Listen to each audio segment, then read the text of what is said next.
Are we good?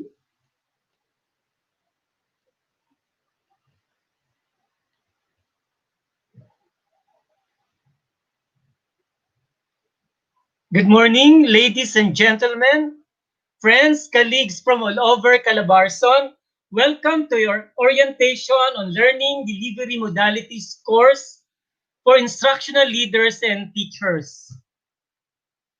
Welcome, everyone. Let us now have the Philippine National Anthem.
Mga kababayan, ang pambansang awit ng Pilipinas. Kayang mag-ibig, pero sa sinananan, alam ng puso, sa dikit ko'y kumay. Lupang hinirang, kuya ka ng mag-ibig, sa manlulupin, di ka pasisikin, sa nagkakatutok sa simoy at sa langit kong pagkaw, ay hinatang tulakawin sa pagkayang minamahal. Ang isang lang matawad mo'y tagumpay na nagtitindig, ang pituwin at araw niya kailan ang may magtitindig. Lumang ang araw ng warhating pagsinta, buhay langit sa piling mo. Ang inigaya ng kay mga api, ang mamatay ng dahil sa'yo.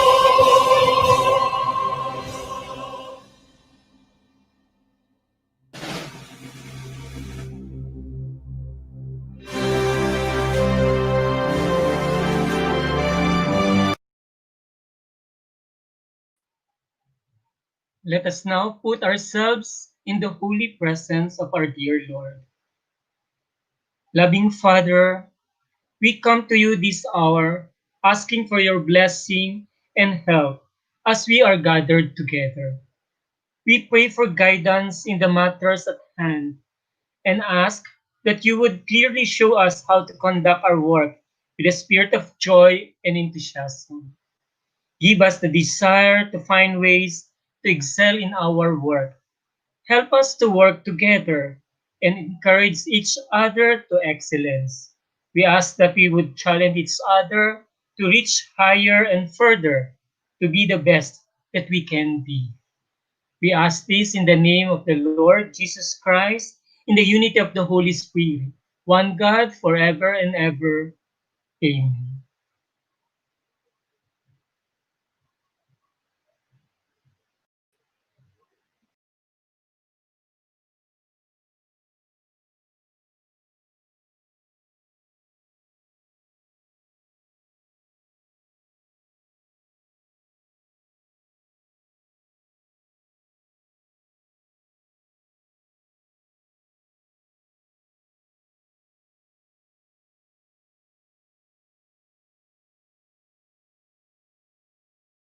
It's actually a very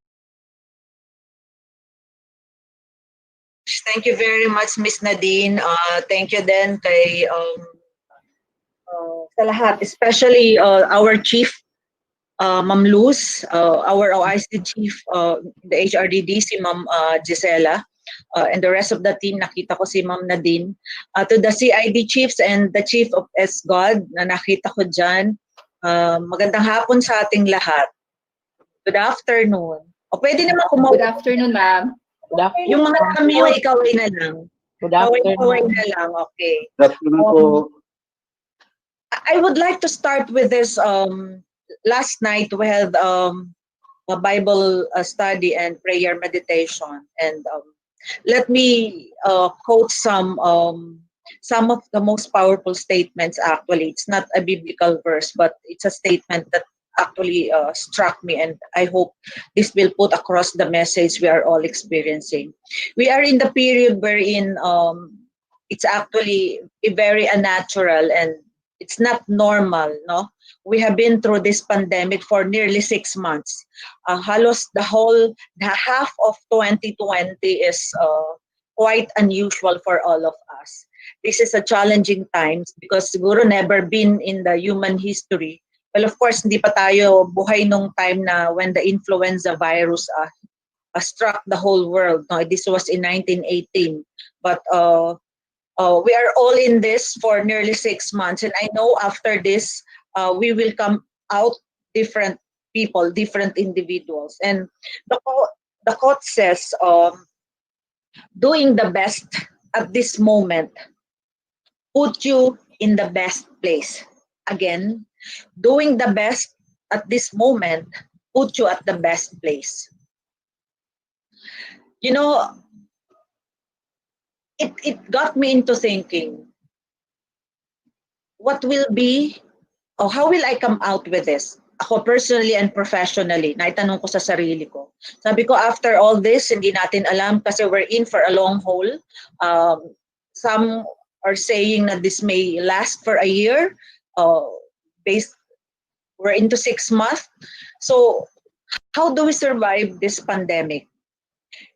You know, even the richest people, even the moneyed people, even having the greatest wealth will not guarantee that you will not die at this time, because the virus struck not just the poor people, but even the richest people, not just the old, but even young people. I was watching news in Italy wherein 18-year-old was got infected. No, even the most powerful people can be stricken by a virus. So in other words, this virus is a great equalizer. This is a silent enemy that no one can be spared. But this is also a test of 3 words that I would like to zero in for today. This is actually a test of, first, what? A test of our ability to adapt. Second, a test of our ability to be resilient. How resilient are we? And third, this is also the time we're in. How vigilant are we? Is being tested. In other words, hindi kailangan ng sobrang talino, hindi kailangan ng sobrang teki ka dito para makasurvive. But how flexible, how versatile, or how versatile are you to be able to survive this? Gaano ka ba kahusay mag-adapt sa situation? Actually, it's the adaptation process. Kasi this is a crisis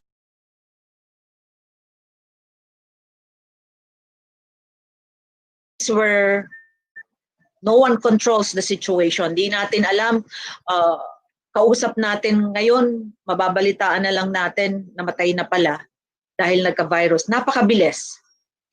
Everything happens for very, very fast. So, we at the education sector, I think you have heard our secretary. Sabi nga niya, para din sa showbiz, the show must go on, and education must also go on. The opening may have been moved to a later date, but I know for a fact that as early as August, your LCP has been in place. Lahat tayo handang-handa na. Alam kong kahit August 1 pa nagbukas yan, gagawin natin ang lahat. Because uh, hindi sa among the many professions in the whole world, I think educators are, I think, the most resilient and the most flexible individuals in the whole being. Tayo yon. Madali tayo maka-adapt. It must have been our practice. It must have been siguro it's our innate character and our exposure to varying levels of learning modalities and learning styles of our learners. That's why madali talaga tayo mag-adapt sa anumang sitwasyon. No? We have been through a lot of worst. We have been through earthquakes sa Calabarzon. We have been through volcanic eruption, bagyo, baha, and we emerge victorious. No, ina-adjust natin yung curriculum. Who would ever thought that we can have a most essential learning competencies or the milk in span of 3 months. Tayo lang ang nakagawa niyan. And magyayabang ko ng konti because among the many regions in the whole of the Philippines, only Calabarzon has the only region with a regionally prepared modules for all learning areas. Tayo lang ang meron yan. So, ibig sabihin, lahat tayo ay noon pa, we have this training of adapting to different situations. So, I commend the HRDD for coming up with this one because I know we are all adjusting. Lahat tayo nag-a-adjust. Sabi ko nga, this is a top test. Hindi lang mga bata ang tinetest ngayon. Kahit lahat, mga teachers, mga principal, mga chiefs, mga supervisors. Because lahat tayo, hindi, bago sa atin lahat ito. Who would ever thought that we can deliver instruction without seeing our learners face to face? Who would ever thought that we can give or we can assess without actually seeing them face to face? But definitely it's a no for a pass or fail proposal being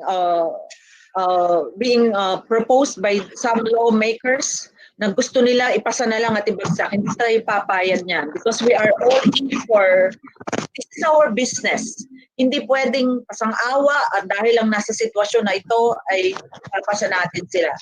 So this training, hopefully, this learning and development, L&D will somehow equip not only the chief but the challenge is for you to how do you cascade this down to the level, to the school, the grassroots levels, sa pinakamababa.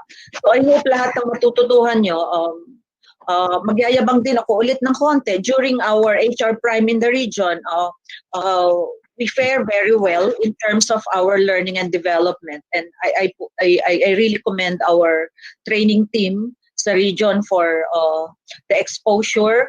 So I commend yung mga previous directors kasi alam ko na-hone na kayo dyan and all the chiefs that all chiefs who are present here. So hindi tayo papayag dun sa basta-basta na lang, no? Gagawa tayo ng paraan pero hindi tayo papayag na yung basta-basta lang yung ibibigay natin sa mga bata. We may be dealing with a difficult situation of adapting to different modalities, but we will learn to adapt. We will learn to adjust ourselves. We will welcome everything. Now, I want to end my talk with this 30-day thankfulness challenge. This is actually a gratitude, a 1-month challenge. Because marami ako nakikita sa Facebook, meron dyan na nagcha-challenge na nagpo-post up 25 days, meron namang iba't ibang klaseng mask ang sinusot, napakadaming challenge. But at this time we're in, the world is full of negativity. Ang katapat daw ng negativity is being grateful or being thankful for whatever situation you are in. This is not, I keep on mentioning that what we are going through, all of us right now, it's not just a test of resiliency or a test of versatility, but this is also a test of character for all of us. Yeah. So I hope we will all come out very, very well.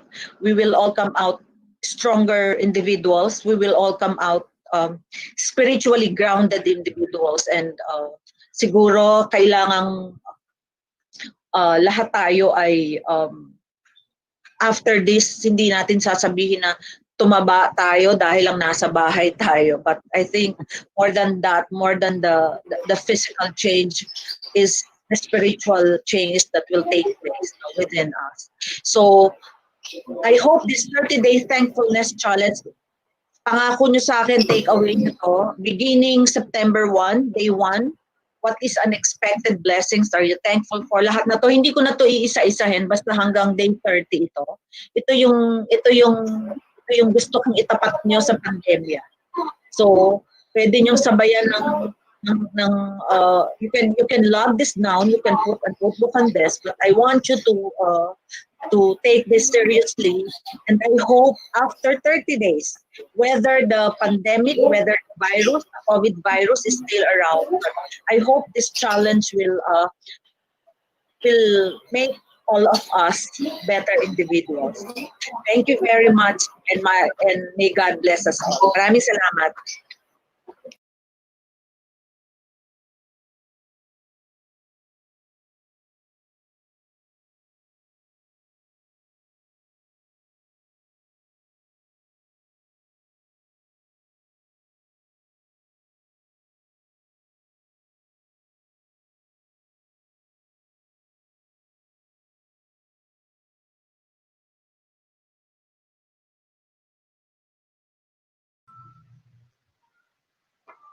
Good morning po sa ating lahat. Magandang buhay.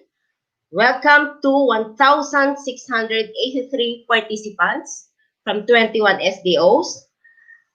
As I call your SDO and as I will mention your SDS, please turn on your cam and wave. I will start. Antipolo City with OIC SDS Christopher R. Diaz with 71 participants. Please wave. Bacoor City with SDS Editha M. Atendido with 19 participants. From Batangas Province, SDS Marcel M. Ebardome with 368 participants. From SDO Batangas City with OIC SDS Felizardo O. Bolaños with 85 participants. From Binyan City with SDS Edna F. Agustin with 28 participants. From Cabuyao City, the SDS Heriberto Jose D. Miranda with 40 participants. From Calamba City, with SDS Susan D. L. Orebiana with 40 participants.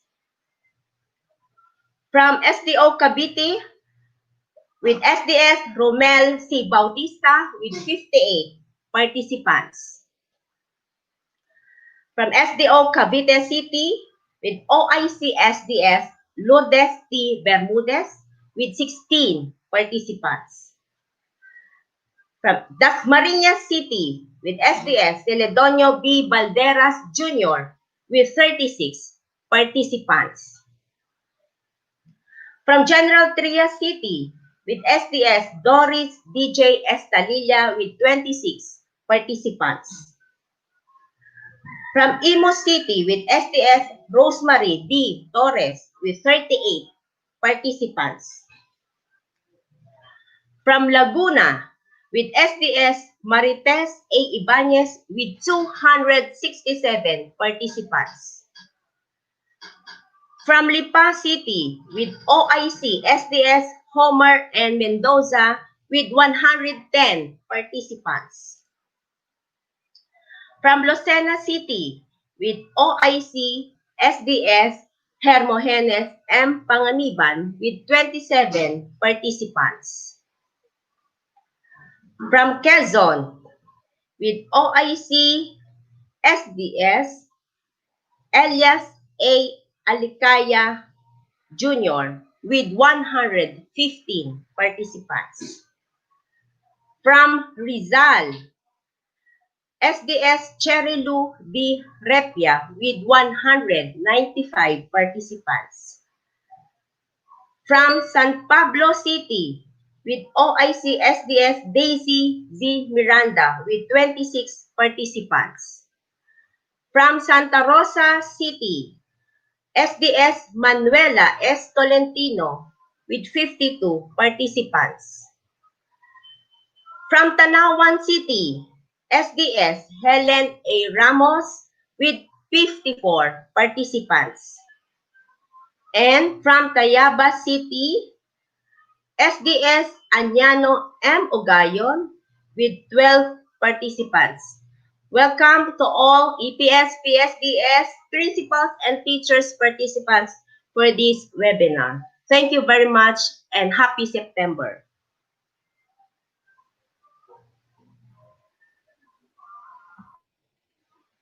Thank you very much, Sis Donna. Thank you very much for that. Good morning. Once again, we welcome everyone to this orientation, to this activity. Wherever you are in the region, I know you are happy. It's the first day of September. It's already bare months and Christmas is just around the corner. So we are smelling the fresh air of Christmas. This point, I'd like you to think of a vehicle, and I'd like you to think of a vehicle which will describe your expectations for these activities. And then tell us why. Please write your responses, your replies in that chat box so we can acknowledge them and recognize them. Please do so. Again, we would like you to think of a vehicle to describe your expectations for this activity and tell us why.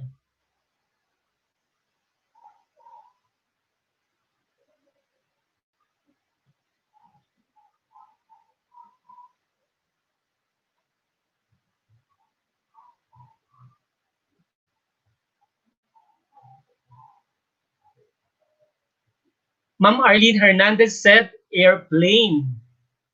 Ma'am Arlene, why do you think so?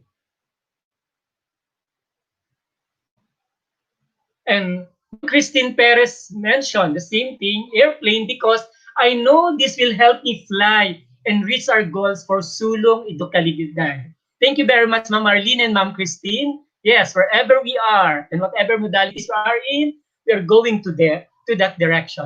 Ma'am Josephine Arquisa said, bike. We're going or moving slowly but surely. Yes, Ma'am Josephine, you are right in saying that. Thank you. Some more? Sir Rafael Tropico said, bullet train. Wow. We are gearing up the fastest way. Yes, Sir Rafael. We are doing our best to get there.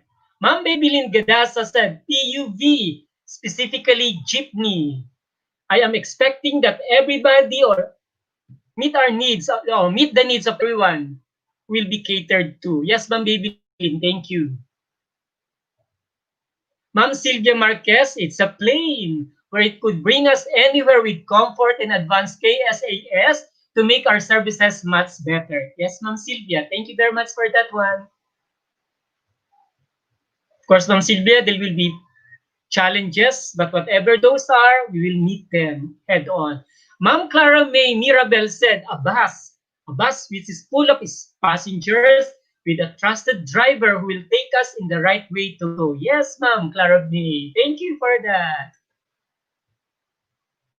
Let's hear from you, dear friends. What do you think? Ma'am Marianne Batino said both because we are sailing for the benefit of everybody. Yes. So land, air, sea, whatever, we will go there. Sir Honesto Cagbay said motorcycle, right? You are, because we can pass to pandemic traffic. Yes, with the two wheels, you can go there, wherever that is. I'm sorry, is it Ma'am Set or Sir Set o paano? Mountain bike, yep. I see that mountain bike everywhere now. This vehicle can go through all the traffic problems. So I expected this orientation will help us make a solution for our school. Yes po, thank you.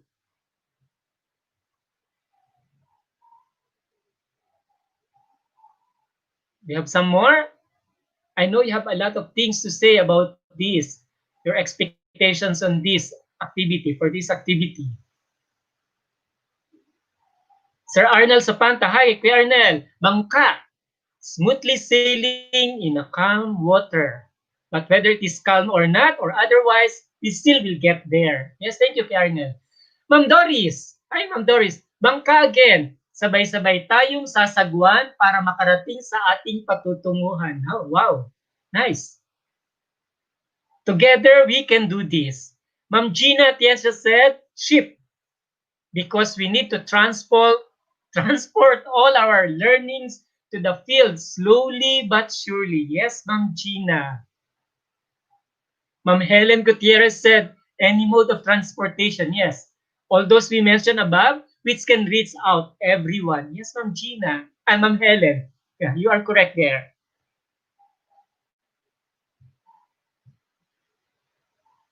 Ma'am Liberty Rodriguez said, a bus with stop and go to do and with destination to reach which is desired life destiny. Yes, Ma'am Liberty.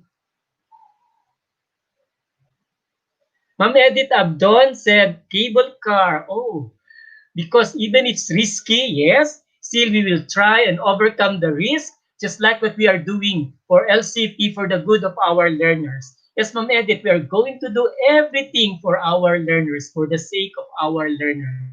Yes, Ma'am Edith, thank you very much for that thought. Sir Christopher Putungan said, vehicle that I describe for my expectation is the bike. Because in operating the bike to move all body parts will be coordinated. Same as in our situation in times of pandemic, we need to be coordinated. Yes, Sir Christopher, we should all be coordinated in this to be successful. Yes, thank you very much, Sir Chris. Ma'am Jonah Salvan said, spaceship, wow. Thinking way far and beyond under the new normal. Yes, Ma'am Jonah, you are right there. Thank you. Teacher MJ, EUB DepEd is doing its best to provide equal opportunity to every student. Yes, right. It is available everywhere. No student will be left behind. Yes, Teacher MJ. Again, rightly said. We have some more. Ma'am Susana Sakatrapo said, an ambulance. Why do you think so? Because we have to save the education of the children and their interest to continue education. Yes, Ma'am Susana, whatever happens, learning should go on. Learning should continue. Thank you, Ma'am Susana. Ma'am Edita Rana mentioned Jeff. Why? To reach all objectives and expectations of all the fastest way. And since there will be many of us, nobody will be left behind. A jet can carry many passengers. Yes, Ma'am Edith, we will get there. We will come aboard, of course. Thank you very much for all those responses. I know there are so many. We can read them from the chat box. We may not be able to read all of them, but with this, I know you have a lot of expectations. So we are going to listen to the messages and to the sessions of our dear chiefs. Our first session will be given to us by our dear chief of the HRDD NAFR, Ma'am Luz Usmeña, to be followed by another session on technical assistance by the chief of the FTAD, Sir Michael Gerard Alba, and to be followed by Ma'am Giselle Olpina for another session on the breakthrough of LDM2. Okay, let's all hear Ma'am Luz with in her session. Ma'am Luz, good morning. Morning. Good morning, everyone. Now, let me begin by the statement of the purpose, the why we are here. Now, this LDM course 2 for instructional leaders and for teachers is a NAIAP downloaded program in coordination with the NAIAP RO. This program passed the DepEd standards as technical assistance in the implementation of basic education learning continuity plan. We are doing this one right now in collaboration with the field technical assistance, with the presence of our dear chief, the Chief of Field Technical Assistance, Sir Mike uh, Alba. Good morning, Sir Alba. Now, good morning, everyone. I hope you are all in good condition wherever you are now. So, again, as I mentioned, this is a NAYAP Central Office downloaded programs, and that the participants will receive certificate of participation upon successfully completing all the modules or the activities that we have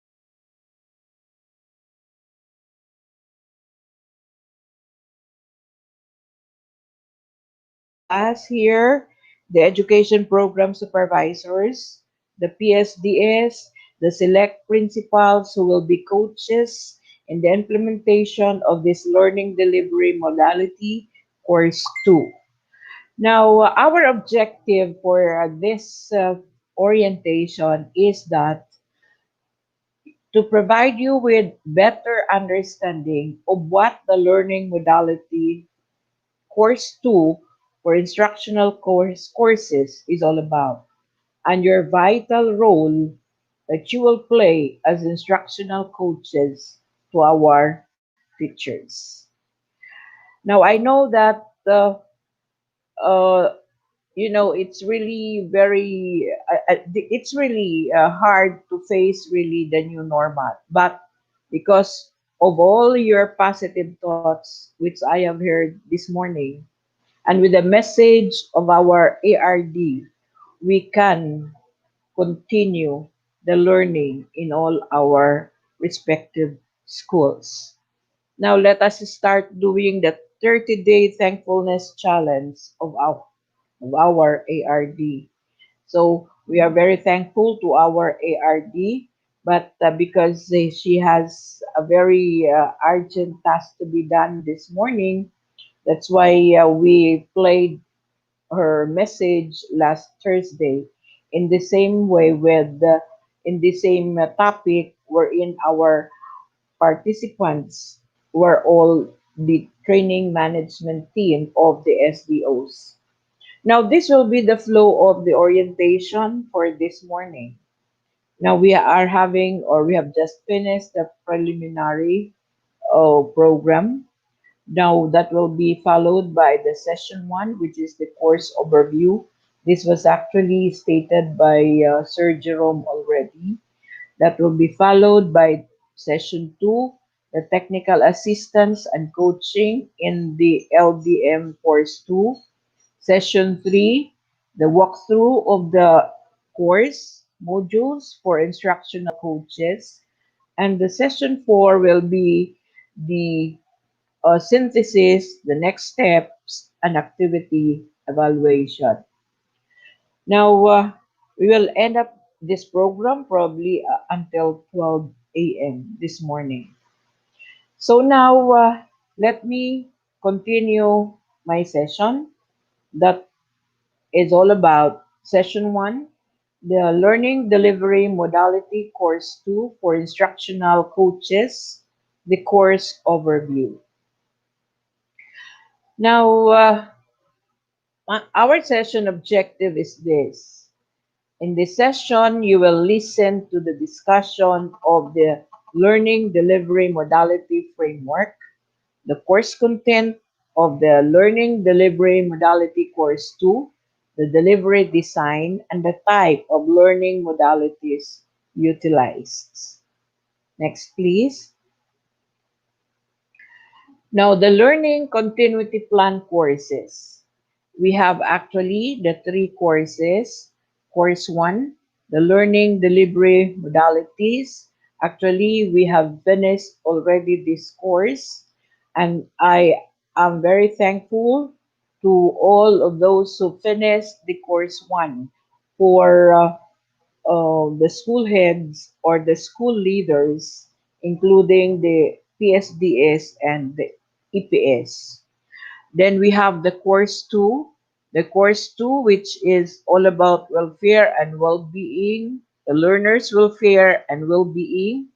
And the course 3, we have provision of psychosocial support and training on wellness. Next slide, please.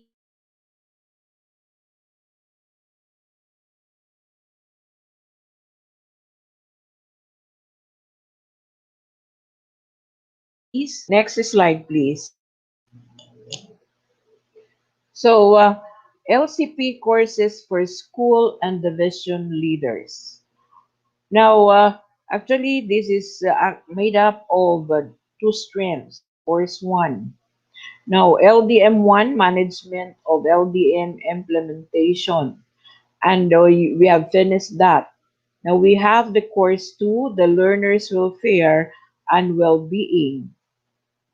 Okay, next, please. Next slide. And the course 3, I discussed that already. Now, the learning delivery modality course 2, the teaching in the modalities, what to teach and how to teach. It is actually made up of four modules.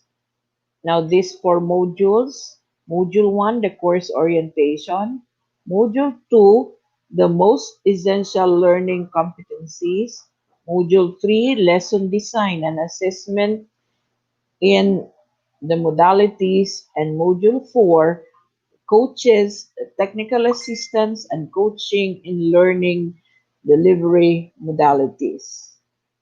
Now, the LCP for teachers, we have the Stream 2 for Course 1.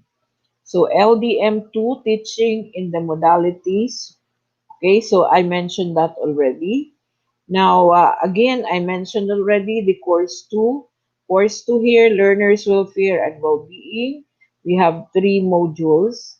And then the course 3, we have seven modules.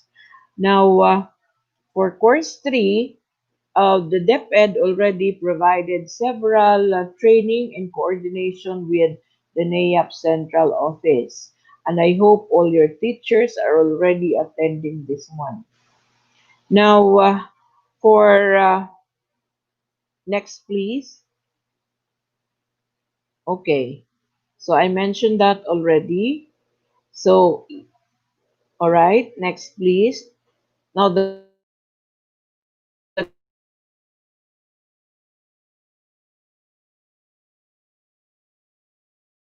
the course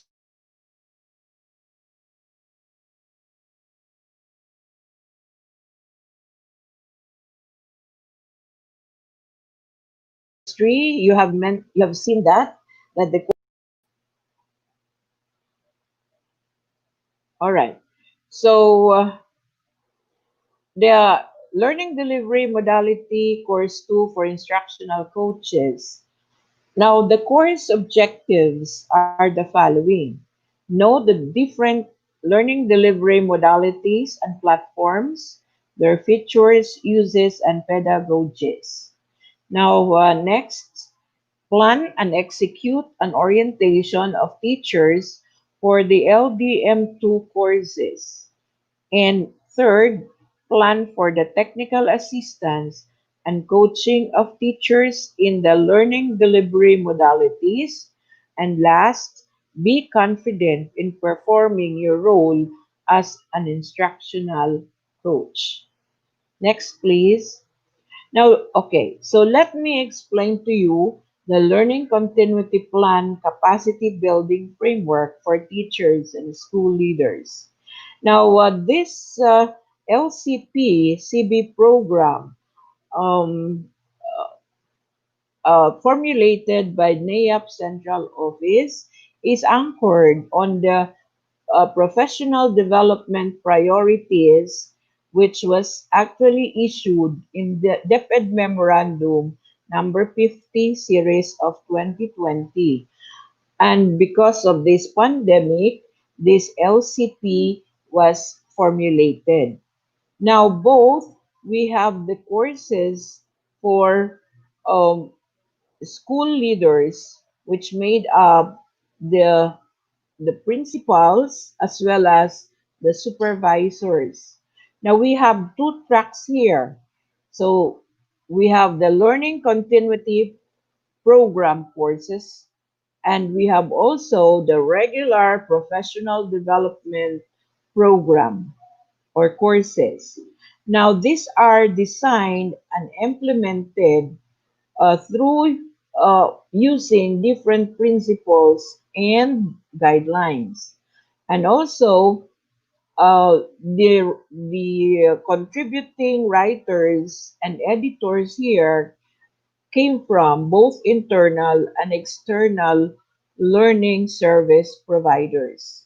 Now, what is our goal in the implementation of the Learning Continuity Plan courses?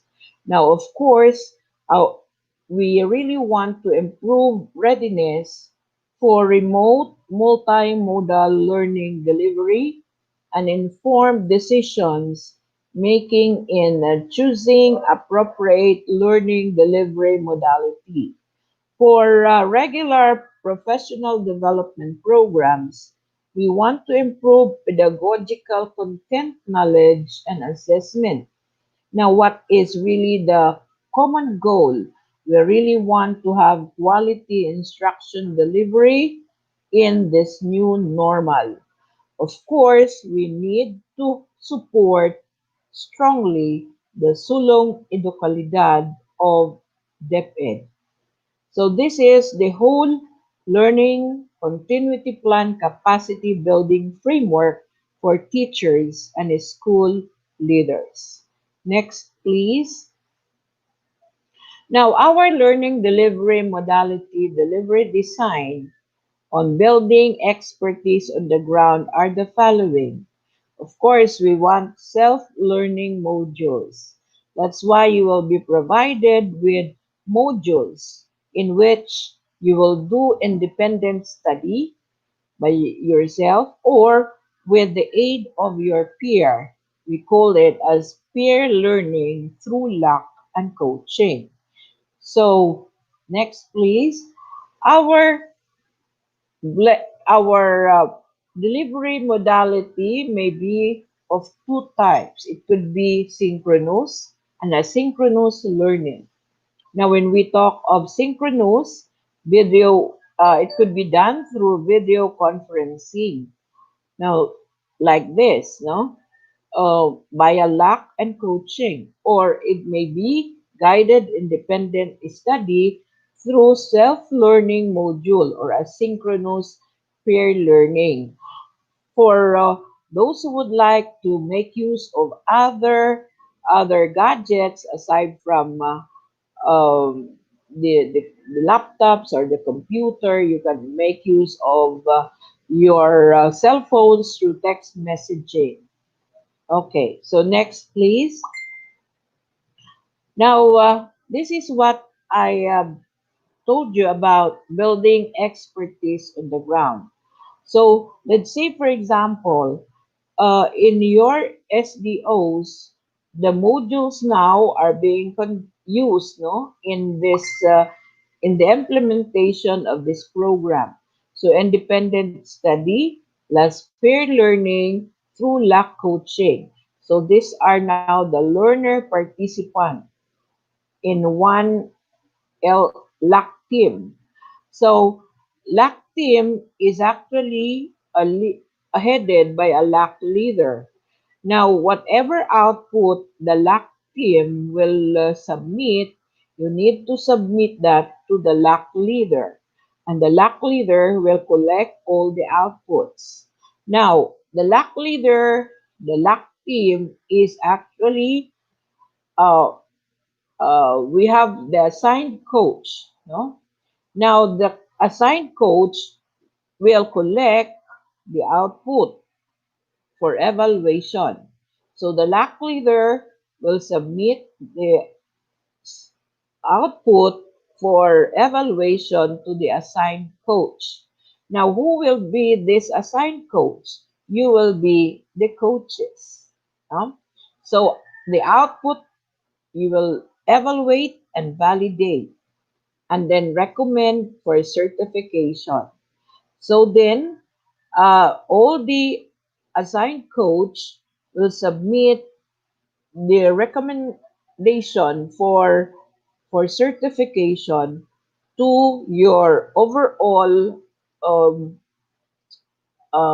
LDM2 in charge in your SDO, in which the overall SDO in charge of this program, which is the SGOD chief, will forward to NAYAP RO for will forward to NAYAP RO the recommendation for certification. A NAYAP RO and CO will issue the certificate and update all the participants about the professional development record in the Professional Development Information System, which could be viewed either online or offline, the PD credits ranking. Because by next year,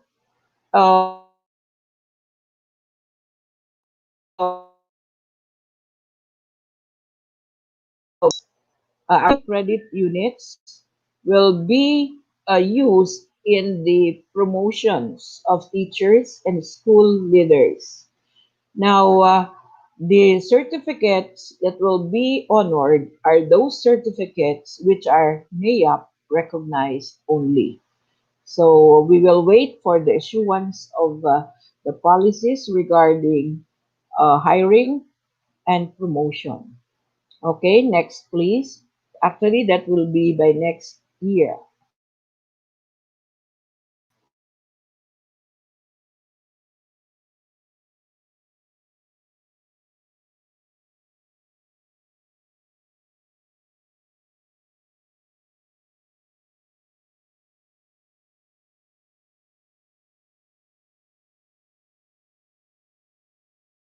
It's an interruptions of net interruption. Okay, so the course engagement, the independent study and peer learning. So again, you will submit the module output to the LAC leader. And from LAC leader, module output submission to the division coach. So you need to submit your output to the division coach. And then the coach will recommend for certification. And then afterwards, the issuance of certificate by the RO and the CO or the central office. Next, please. All right, so these are the indicative implementation schedules and time allotment of these two courses. Now, the first course is the training of coaches for LDM2. Now we are having this orientation for coaches.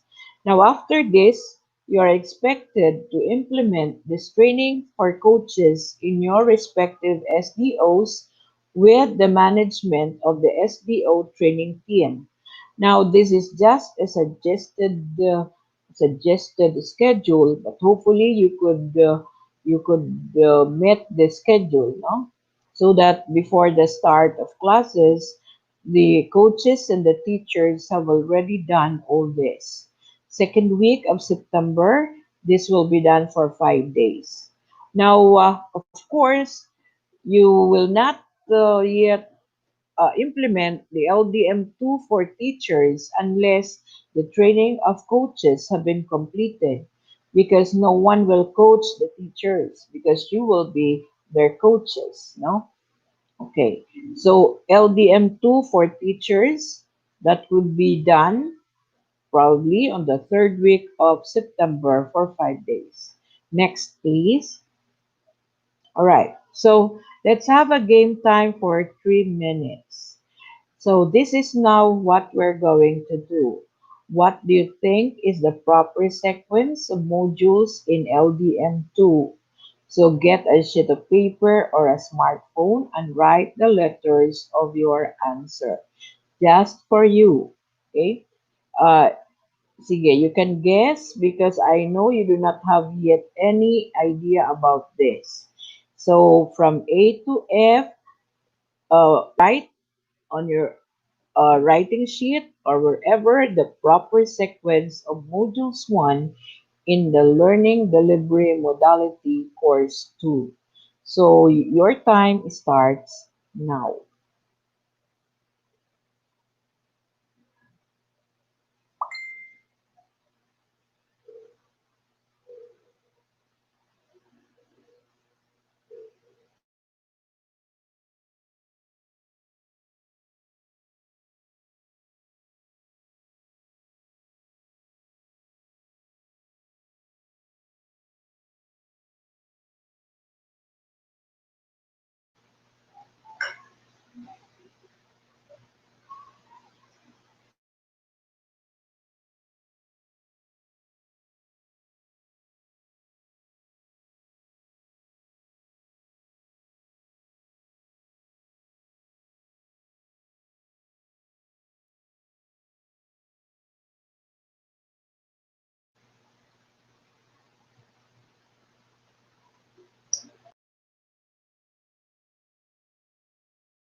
Uh, Next slide, please.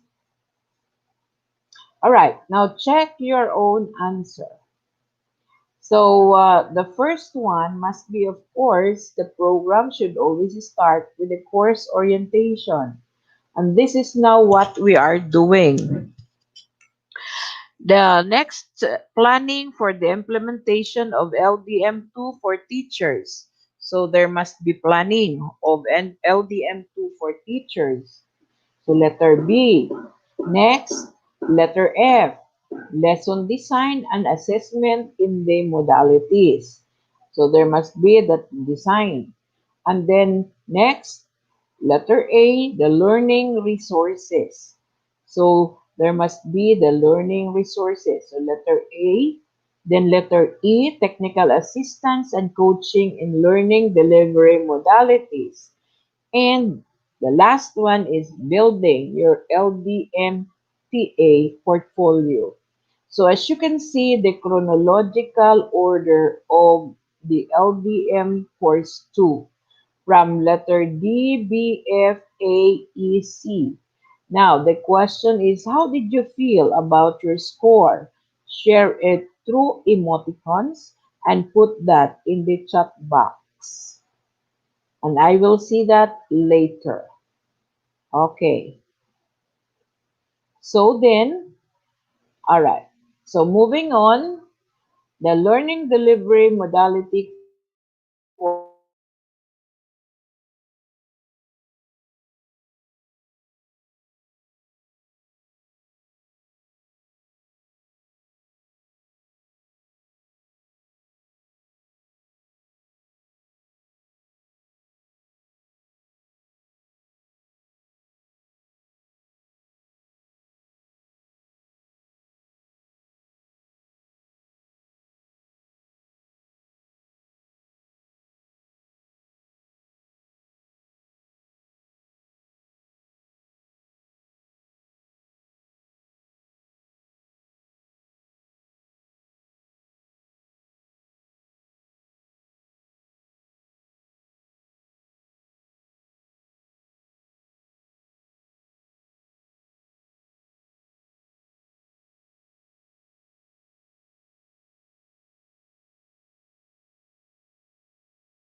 Hello, hello everyone. Sorry for that. You know that we are streaming live from the regional office, and all our session facilitators are in different places or different locations. So there are technical glitches.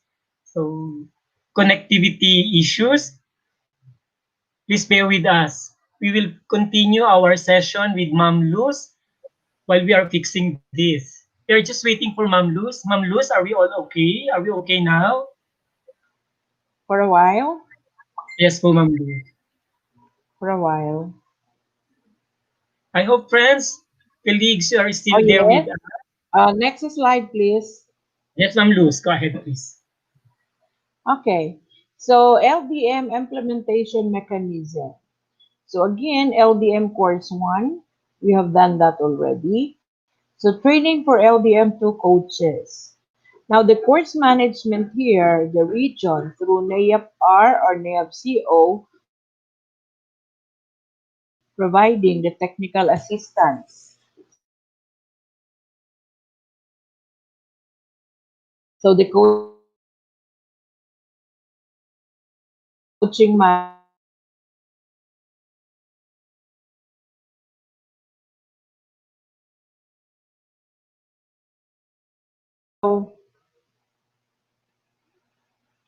now we have the coaching management region through RF Top, coaches, TA providers from CO. So we will have our central office coach, and then the regional office education forum partners or the external partners for this LDM learning and application. Now, monitoring and evaluation will be done by the Quality Assurance Division together with the NAAP RO. Now, for LDM Course 2, the course management is the division, no?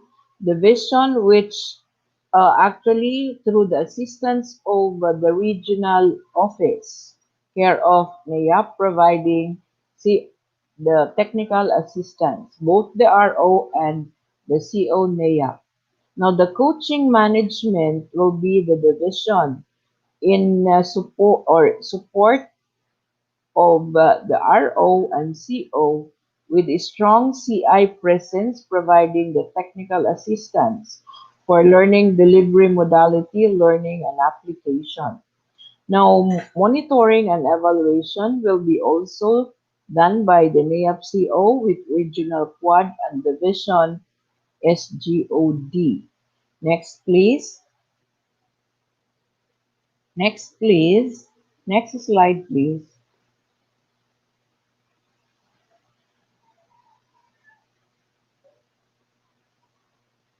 Okay. So course implementation management procedure. So if it is region led through NAEP-R, constitute the training management team and prepare the implementation plan. That's why we have the regional implementation plan issued to you through a memorandum signed and approved by our regional director.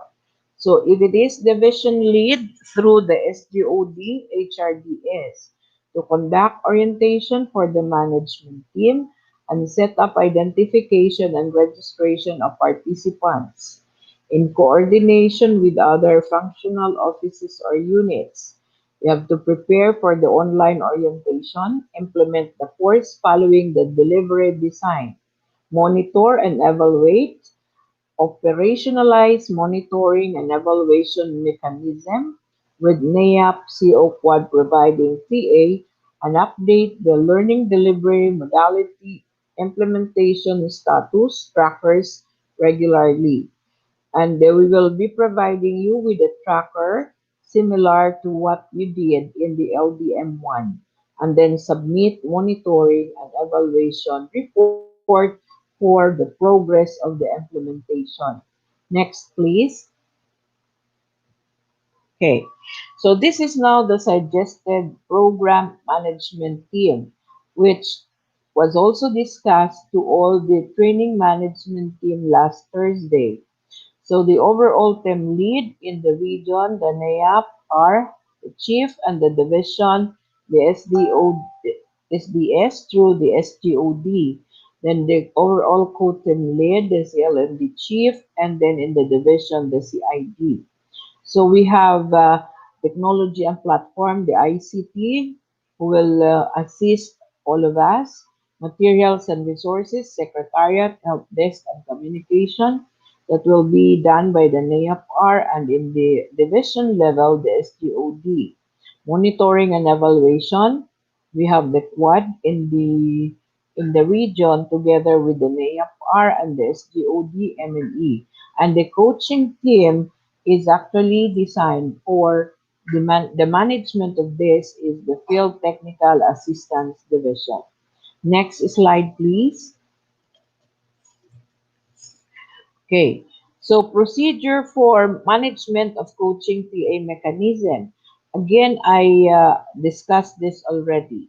So, ang wala lamang doon ay the FTAD will address issues related to coaching activities and then report coaching activities. Next, please. Okay, so now, for LDM2 for teachers through the SGOD with ROF fund providing PA, so assign coaches to LAC. So it will be the SGOD who will assign in the LDM2 for teachers. Now, if necessary, orient the coaches to LDM2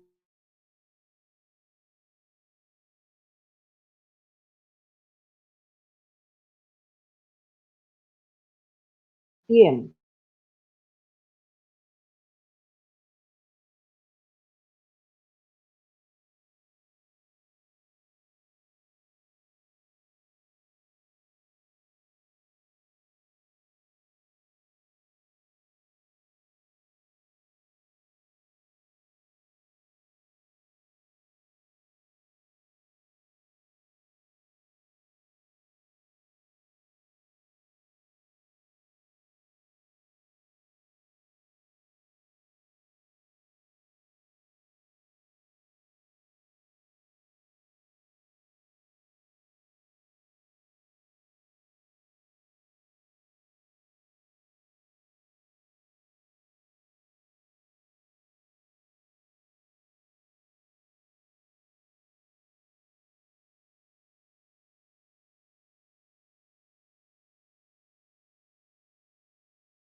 Next slide, please.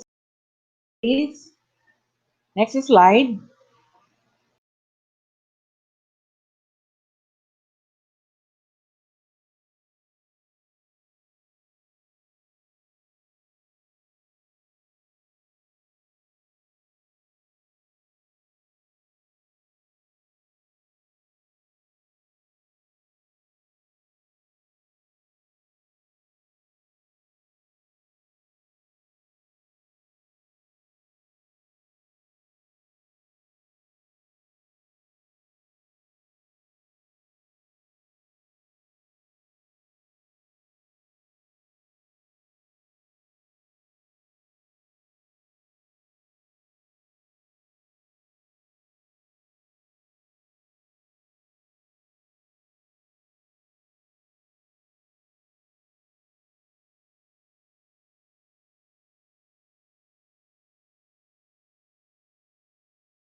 Hi, good morning, everyone. Is my voice clearly heard po?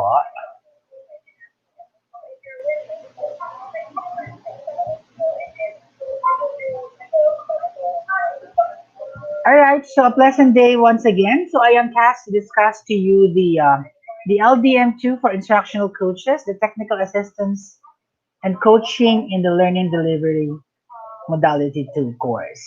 All right, so next slide, please. Basically, this is the session objective. The discussion will provide details on your role as technical assistance provider and coach, including the process flow of the technical assistance and coaching from the central office to the schools. As you can see, we will be having an LDM coaches and taps from the central office specialist, and of course from the education forum partners choose the regional assistance assignments. Of course, the central office will be sending the list of names who will serve as our coach from the central office and from the education forum. And these people will be assigned in the different regions. Please, next slide, please. And of course, the region will constitute also the regional technical assistance coaching team, and the region through the field technical assistance division will manage and of course assign coaches for as technical assistance provider to schools division. It can be individual or team. Consideration is the size of the division. So based on the paradigm or the process flow, I mean, the LDM taps or the coaches from the CORO and the F partners definitely will be assigned from the different division. And as on the end of the regional office, we will be sending definitely an assurance or a memorandum, particularly with the list of the names of these coaches from the CO and in the region. And we will be utilizing the same regional field technical assistance teammates in the provision of technical assistance in the LDM2 courses. And we will be assigning those people in each division, and we have 21 division. And of course, this division will also um, will serve also as the coaches for the schools, and who will be or who will serve the as coaches in the SDO. So these are the district supervisors, education program supervisors, and of course other instructional providers. Next slide, please. Region will constitute the Regional Technical Assistance Coaching Team. Region through the Field Technical Assistance Division will manage and assign coaches again. To schools division, it can be individual or team. Consideration is the size of the division. So the LDM tap from the national level, from the central office to the regional office, we will be assigning people or the coaches rather for this. And definitely we have created already the Google Classroom for this that will serve as coach for the LDM instructional coach 1, LDM instructional coach 2, so forth and so on. And these people, these coaches will now handle people in the school which compose of the master teachers, head teachers, department heads, senior teachers as stipulated in this slide. And definitely the members, these people will now handle the teachers as member of the LAC. All right, so next slide, please. So the LAC arrangement for the LDM2 coaches. So as I was saying a while ago, there will be an assigned NAIA coach from the central office. And this national, the regional coaches, of course, we will be assigning them to these different division offices that will handle coaches, which is composed of, or which are rather composed of division supervisor, and of course, the LAC members of these people in the LAC leader 1, 2, 3, so forth and so on, depending on the size of the division, will now be handling the district supervisors, all right, as LAC members in the division level, okay? And of course, in this case, the LAC members will now be, they will have these LAC leaders coming from the school, composed of it's either a master teacher or head teacher or other instruction leaders in the school. Next slide, please. So now, what are the responsibilities of the technical assistance provider or coach? The first one is, of course, to provide TA coaching for the LAC through the LAC leader. Okay? And directly provide individual TA coaching when so requested by the individual participants in coordination with the LAC leader. And the last one is also to address concerns of the participants individually as a LAC through the LAC leader. So to make the story short, this will be focusing on how to do the LDM course 2, the different modules. We will be helping them, these people, to accomplish and to comply with all these modules. So our role in the regional office, as coach, we will be helping the division on how to do it, and particularly helping these people in the schools by these coaches coming from the SDOs. Next slide, please. And of course, refer and address concerns to the coaching team through the FTAG for appropriate action, or refer the concerns to appropriate official or office for appropriate action. If you will be encountering issues and concerns, particularly the delivery of the learning delivery modality modes or modalities, the course 2, you can approach us and provide feedback on the LAC or individual members of the LAC through the LAC on the results of the action taken on the concern raised. Next slide, please. All right, so that's actually the very basic about the structure of the technical assistance mechanism in the provision for the LDM course 2. So with that, thank you so much, and I hope that the structure being presented is very much clear now. And for information or for other concerns, I have already posted my contact number or contact details in the Google Classroom, so you can send message or you can also type in your inquiry in the chat box, and later on we will be answering those queries. So thank you and good day.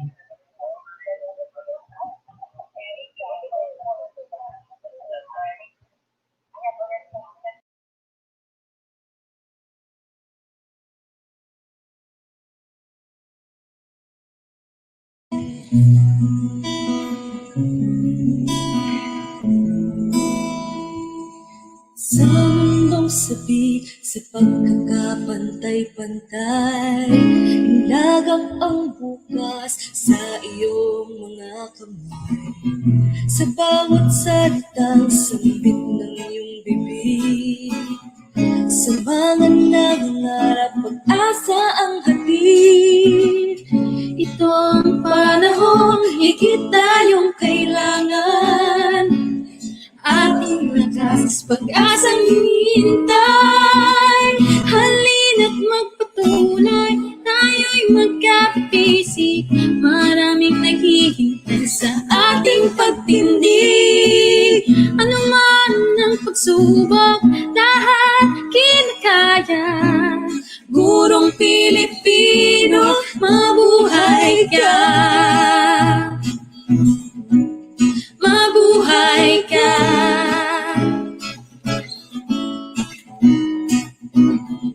Mahirap at tila walang katiyakan. Pagkatutoy tubig, hahanap ng daan. Ang liwanag ng mundo'y ating kaisahan. Ano man ang dahilan, pag gusto'y may paraan.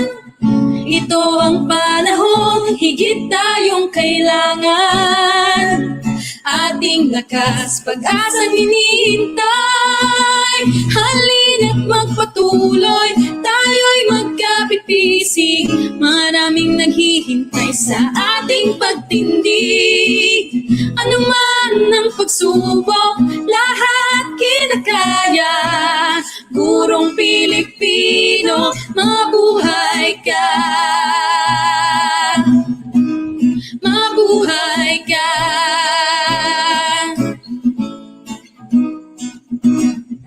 Ito ang panahong higit tayong kailangan.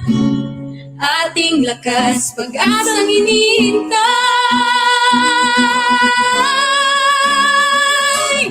Halina't magpatuloy, tayo'y magkapit-bisig. Maraming naghihintay sa ating pagtindig. Ano man ang pagsubok, lahat kinakaya. Gurong Pilipino, mabuhay ka! Mabuhay ka!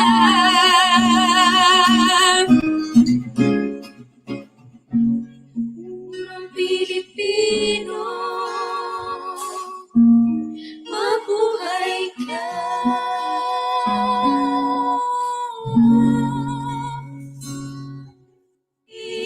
Ano man ang pagsubok, lahat kinakaya. Gurong Pilipino, mabuhay ka! Mabuhay ka!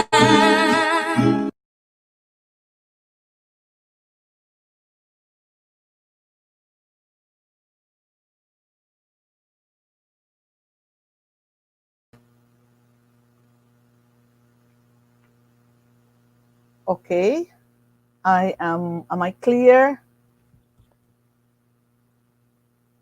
My sound ko pa po ay clear. Okay, thank you.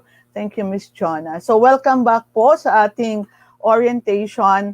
We're now on the session 3. So good morning once again. Good morning, coaches. I understand that our participants here are the division and district supervisors. And since I think not the number of supervisors is not enough, so we have tapped some principals and head teachers to be the coaches, okay? And those school heads who will not be coaches will serve as LAC leaders together with the master teachers and some senior teachers. Ano po? So I think you have already submitted all the requirements in the LGM1, which aims to support the schools and division leaders in implementing the delivery modality to teachers, okay? So the implementation of the LDM in school will necessarily impact the teacher or the teaching learning processes, okay? Since hence the component of this training, this program is coaching now the teachers. This is now course 2. We have to coach the teachers. So we will play a vital role in supporting the teachers as they navigate the new teaching learning arrangement. This course is going to help you carry out your role as coaches. So now, let me walk you through the different modules in the LDM2 course. Okay, next slide, please.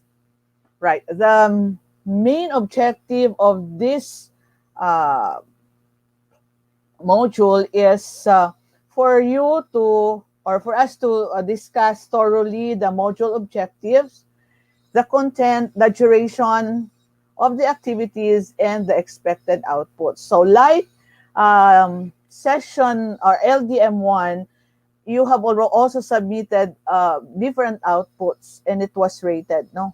The outputs were rated, I mean. So same way in this LDM2, we are expecting also outputs from you. So may mga timeline po tayo kung kailan natin ito isa-submit. Okay. And the first, next please. Okay, the first module for this LDM2 is module 1 entitled Course Orientation. Okay, the main objective of this module is, of course, is to describe what this course is about and how it will help you understand and carry out your role as instructional coach to teachers while they undertake the course 2, LDM2. So habang sila ay take ng LDM2, nandiyan na po tayo, nakaalalay na. So at the same time, when they apply their learnings in this course, so habang ina-apply nila, nandun pa rin po tayo nakaalalay. So next slide please. Okay, sabi ko nga sa inyo, you have 2 lessons here. The course overview and the second lesson is organizing your learning action cell or the LAC. Next please. Next slide. Right. So the lesson 1, which is the course overview, you will be exploring the role as an instructional coach to teachers as they go through the implementation of LDMs in the school.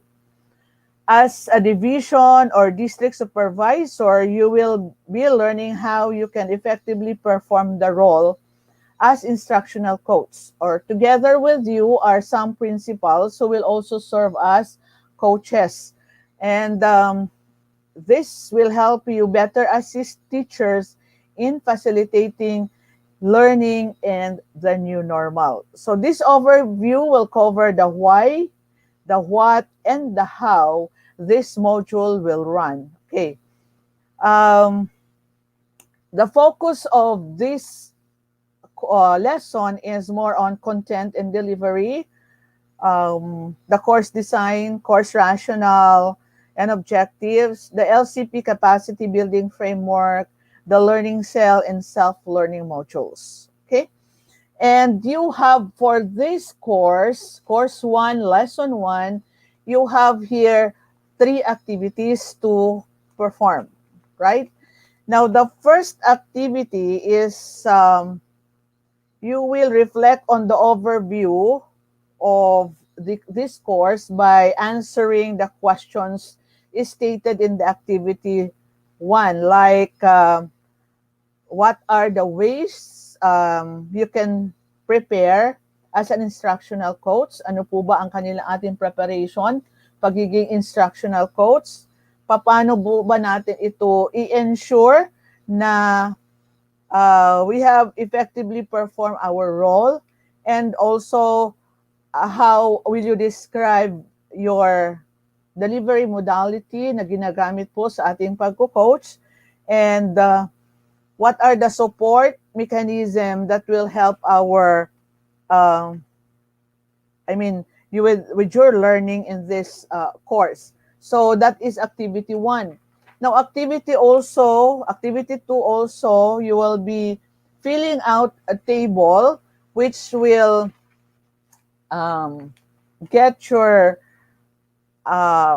insights on the how will your characteristics and circumstances affects the positivity or negativity in participating this course. Also, you may also have to enumerate ano yung mga habits, ano yung obstacles, ano yung mga motivations na pwedeng mangyari para matapos nyo yung course na to. What kind of environment you have, paano ba ito makakatulong sa ating pag-accomplish or pagtapos ng ating modules. Okay? And of course, after you finish discussing or answering activity 1 and 2, you can collaborate with your coach to discuss your insights about activities 1 and 2. So yun po yung kabuuan ng ating lesson 1. Now for lesson 2, we have organizing your luck. In organizing the luck activity or the luck or the learning action cell, this lesson will help you set up your luck and prepare for the activities in the succeeding modules. Ano po ba yung ating pinaka-main objective for this lesson?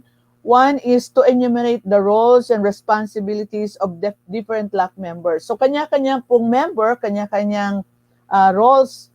Ano po ba ang role ng isang LAC leader? Ano po ba ang role ng isang co-LAC leader? Meron po tayo dyan, documenter. Ano po ba ang ginagawa ng ating mga documenter? So,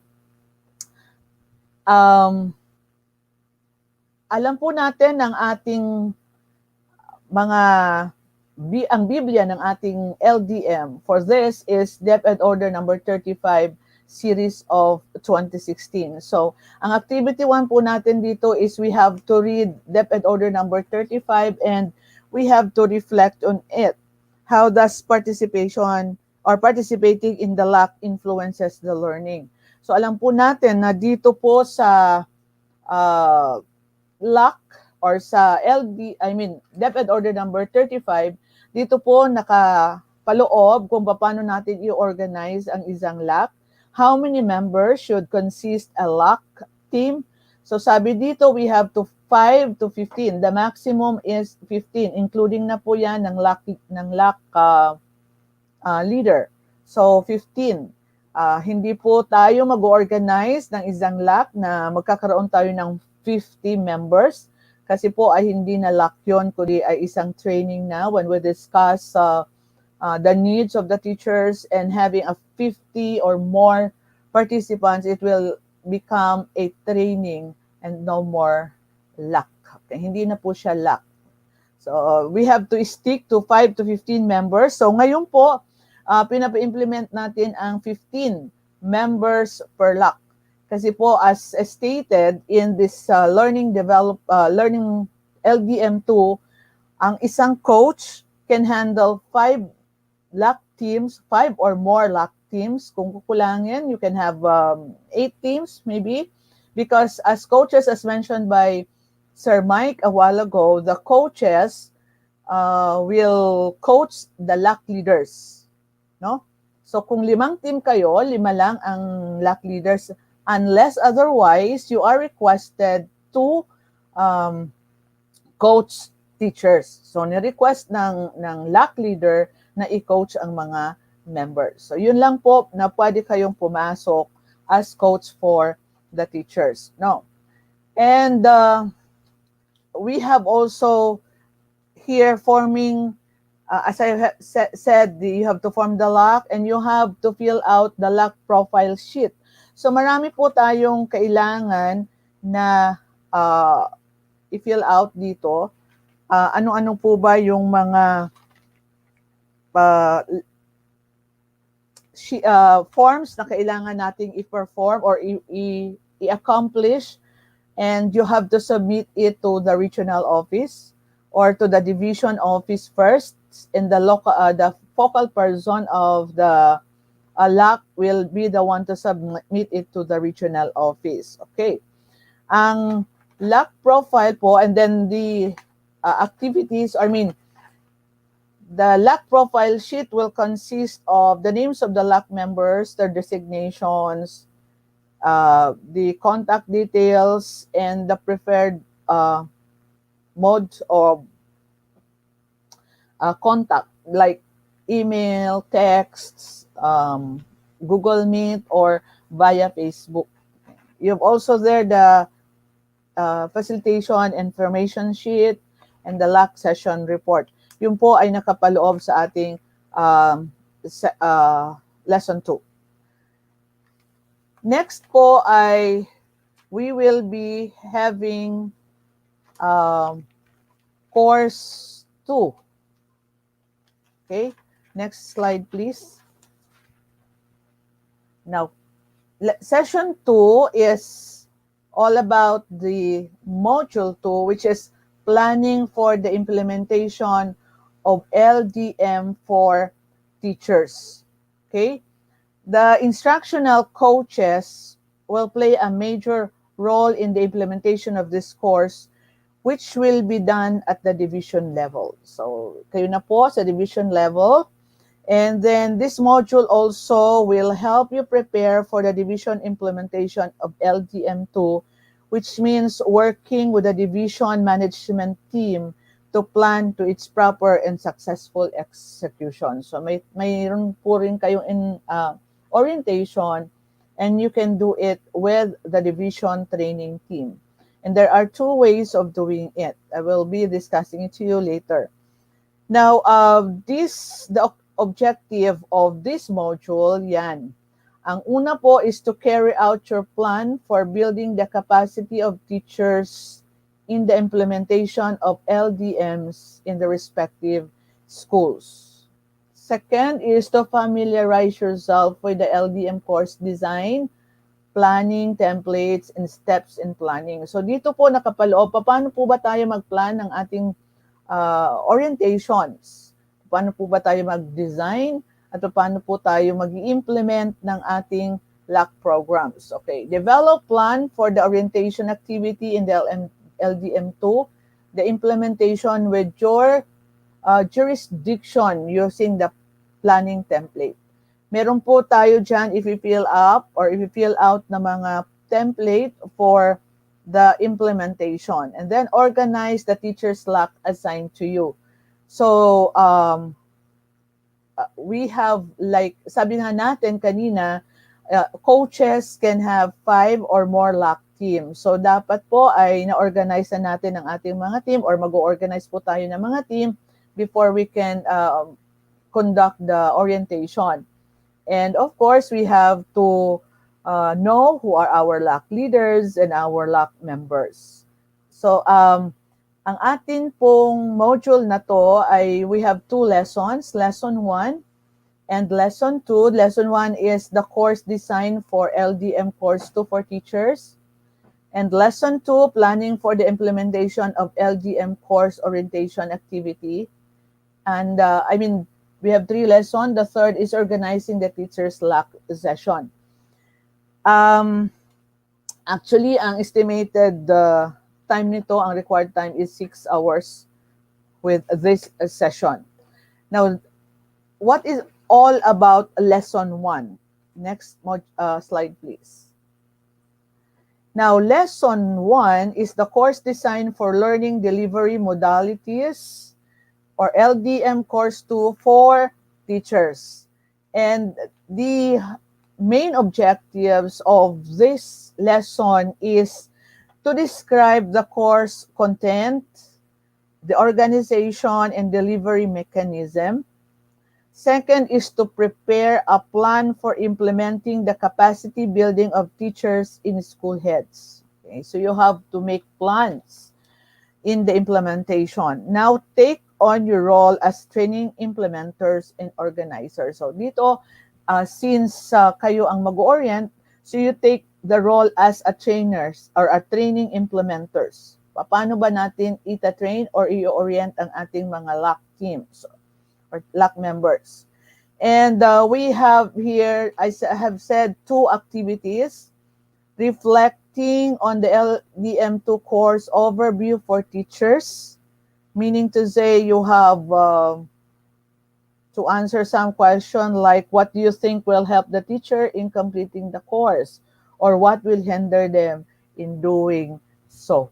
In other words, the facilitating and the hindering factors. I-determine po natin ano ba yung mga hindering factors or facilitating factors na mangyayari para matapos natin itong course na to.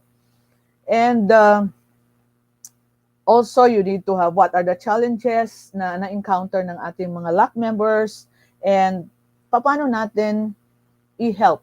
Yung parang we're doing the risk management. Okay, kung ito yung risk, ano ba ang ating preventive measures or corrective measures para ma-address natin ang ating mga challenges na na-encounter. So, then you have to share the discussion or you have to discuss it with your coaches, yung mga nakikita nating challenges or hindering factors ng ating mga team members. Baka pare-pareho kayo na-encounter, so you can talk and come up with a uniform solution para ma-address ang mga challenges na to. Now, the second one, the lesson 2 is planning for the implementation of LTM2 course orientation activity.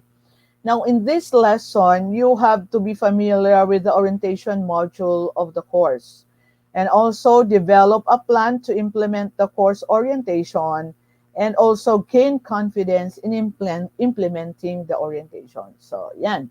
Ito po ang pag natapos po natin ang ating course or module na to, everybody is confident to implement this module. And of course, we have three activities. Okay, deciding on the orientation team training. And paano po ba natin gagawin ang orientation training sa ating mga division offices? Then activity 2 is organizing the orientation training team. And activity 3 is deciding the modality, assigning roles, and drafting the risk management plan. Katulad ngayon nato, no, marami tayong risk. Yung net nagwawala. So, isa po yun sa mga risk kung paano natin i-deliver. So, dapat may nagsasaluhan ng ating team para ma-deliver ng maayos ang ating orientation. Now, sabi natin, deciding the orientation in the training team. Will you please have the next slide? Next slide, please. Okay.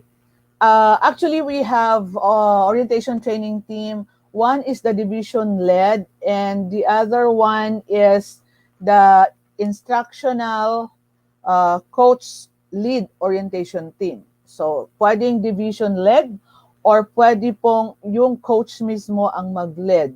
So, ang division-led orientation training team, all instructional coaches from the division we have to organize centralized orientation for all teachers of the division. Okay, so yun ang division lead. So, syempre, bawat we have lock, team 1, team 2, hanggang lock-in. So, marami tayong lock.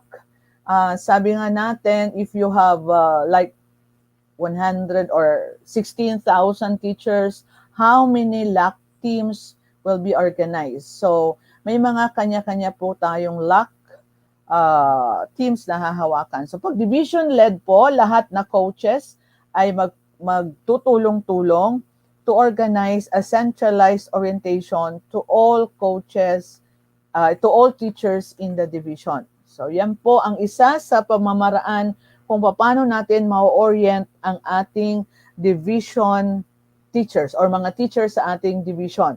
The second one, next please. All right, the instructional coach lead orientation. Ito po ay small groups, kumbaga small groups na yan. So yung SDO, yung NAEP-CO, NAEP-RO, the external coaches will provide guidance and monitor the orientations that will be conducted or completed. Okay. So una is yung um, the instructional coach lead can have can organize their own orientation. Like you can have first orientation training team number 1, which includes the instructional coach. So isang instructional coach plus yung school heads ng kanyang sinasakupan, and also the LAC leaders. They will help each other to organize the orientation within their group. So halimbawa, ang instructional coach niyan ay mayroong 5 or 8 team. So yun lang po ang i-orient nila. Okay, so by instructional coach yan. So dalawa po ang ating pamimilian, isang division-led, isang instructional coach lead orientations. Okay, next please. Okay, now yung lesson 3 po natin ay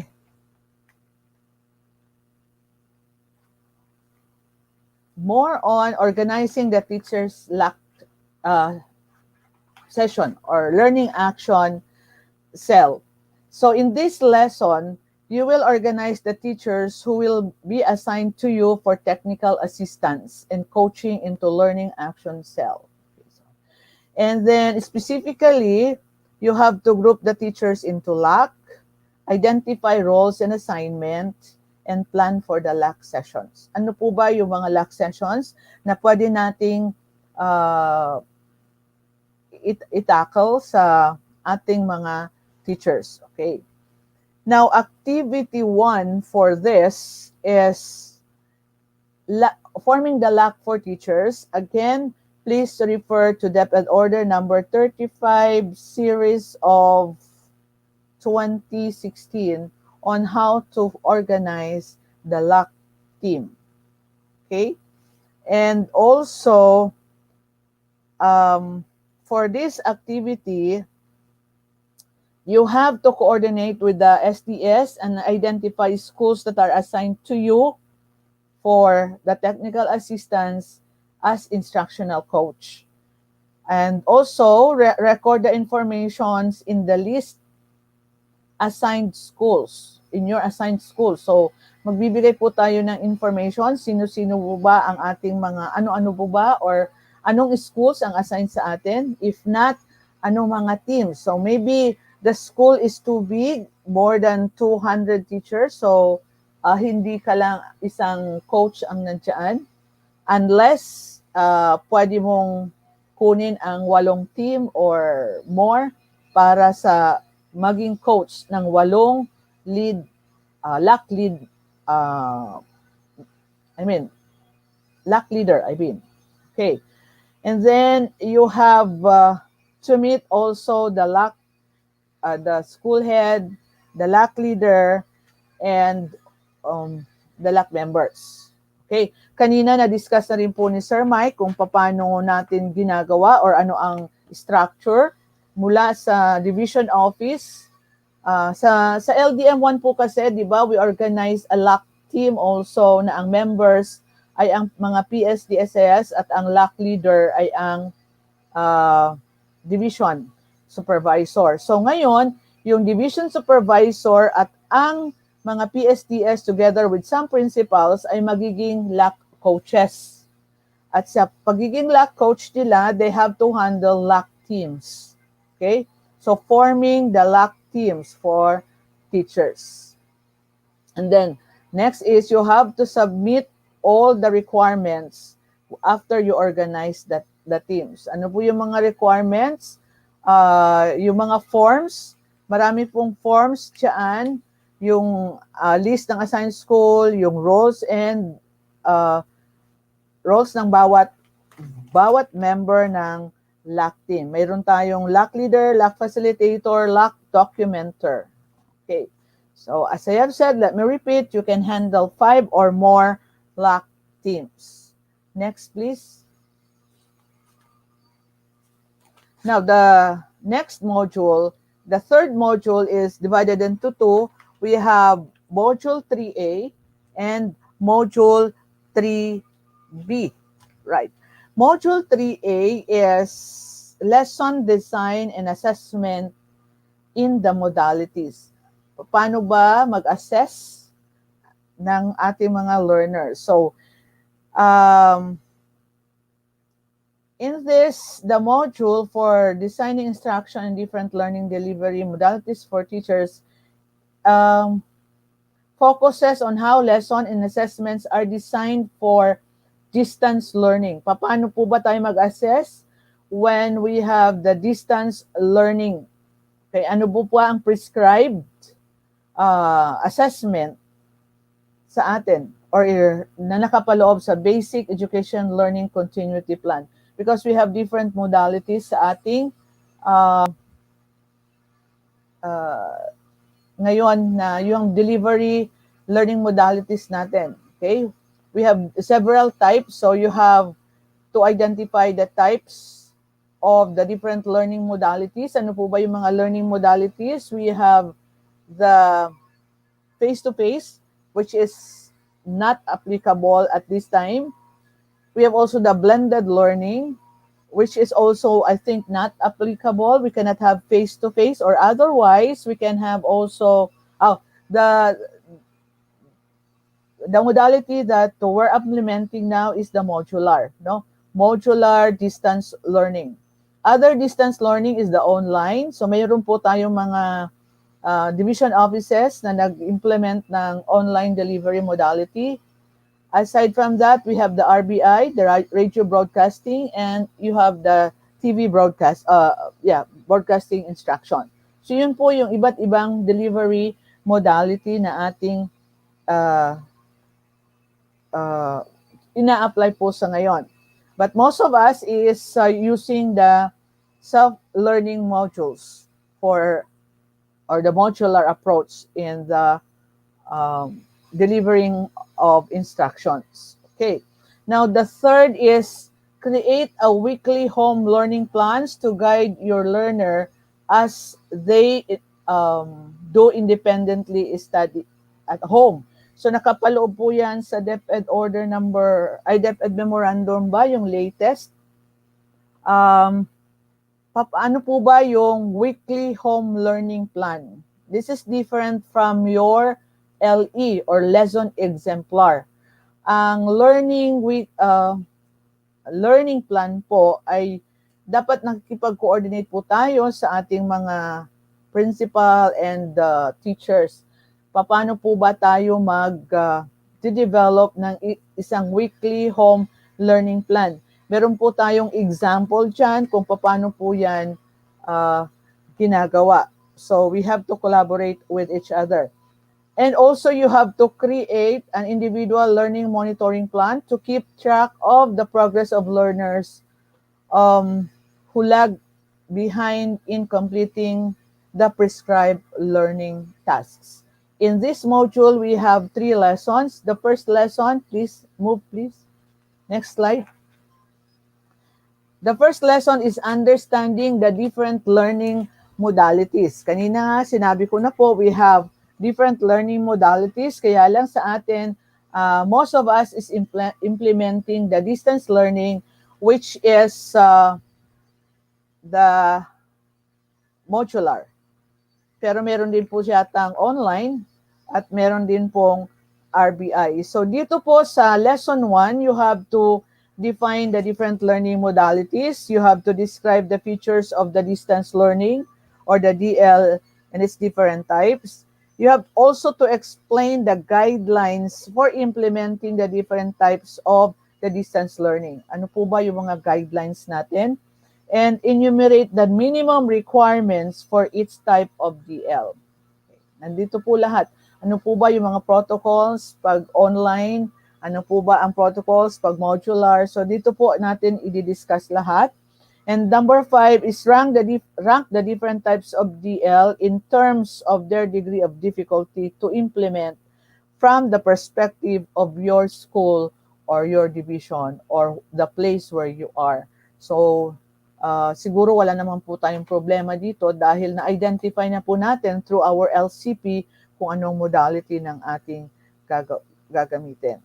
Okay, so the coaches should ensure that all resources are available and ready for use by the participants before you begin studying the lessons or this module. So, dapat bago po mag-start ang mga teachers natin sa module 2 na to ay naka-ready na rin po ang ating mga kailangang resources. Okay? Remember that in coaching, it would be good to start and end session in a positive note. Encourage and support the participants and compliment them with a job well done. Okay. Now this lesson, you have 4 activities here. Okay. So una, yung defining the module, the different modalities. And then we have to understand or deep diving into distance learning, ranking the types of distance learning, and identifying target interventions. Ano po ba ang mga interventions na pwede nating gawin to deliver the instructions properly? Okay? And in this activity, huwag po kayo mag-alala, marami po tayong mga templates na paglalagyan. So you will be guided by all the templates. Now also, as I have said before, emphasize natin ng F2F ay hindi pwede, sabi nga ng ating presidente, unless na may vaccine, hindi pwede ang F2F. Okay, now for the lesson 2, we have designing lessons and assessment and different learning delivery modalities. Paano po ba tayo mag-a-assess at paano po ba natin i-deliver yung assessment na to? So, ang atin po dito ay we have to revisit DepEd Order number 42, series of 2016, the policy guidelines on the daily lesson plan. We have also to revisit DepEd Order number 8, 2015 on the policy guideline on classroom assessment. Okay, and the objectives of this lesson is to identify the component of a well-designed lesson applicable for all LDMs. So siguro po yung ating mga teachers, meron na po tayong modules na naka-idea at ang atin pong lesson ay lesson exemplar natin po ay naka-idea din po. Okay. Enumerate learning tasks that can be incorporated in your lessons to ensure the achievement of the learning objectives. Select formative and summative assessment tasks that can be incorporated in your lesson to provide students with feedbacks and to help you monitor students' learning when you are teaching remotely. So yun po yung ating i-discuss. So paano po ba ang mga learning modalities? Okay. Now here, coaches should make sure that the participants understand the first lesson and you have to review the different applicable learning modalities that can be applied in our respective division or location. Okay. The activity for the lesson 2, we have 4 activities. Of course, reviewing the policy on the guidelines or the guidelines on how to prepare the lesson plan. And then sequencing the task or designing the lesson. Then emphasizing the importance of reflection. Di po ba sa ating lesson may mga reflection tayo? So, isasama pa rin po natin yon. Paano ba mag-reflect ang bata? So, ano ang kanilang natutunan? At paano nila natutunan ito? Paano sila makakapag-apply? And using any supplementing learning modules. Okay? Yun po yung ating ating i-discuss sa kanila. Now, we have Activity 2, sequencing learning tasks. So ano yung gagawin before the lesson, during the lesson proper, and after the lesson. Then activity 3, emphasizing the importance of reflection. Okay? Uh, we have to always include in our lesson reflections for the students. Now, activity 4 is using the supplementing SLMs. Ano pa po ba ang mga SLM na ating mga ginagawa or ginagamit? Then, next slide please. We have,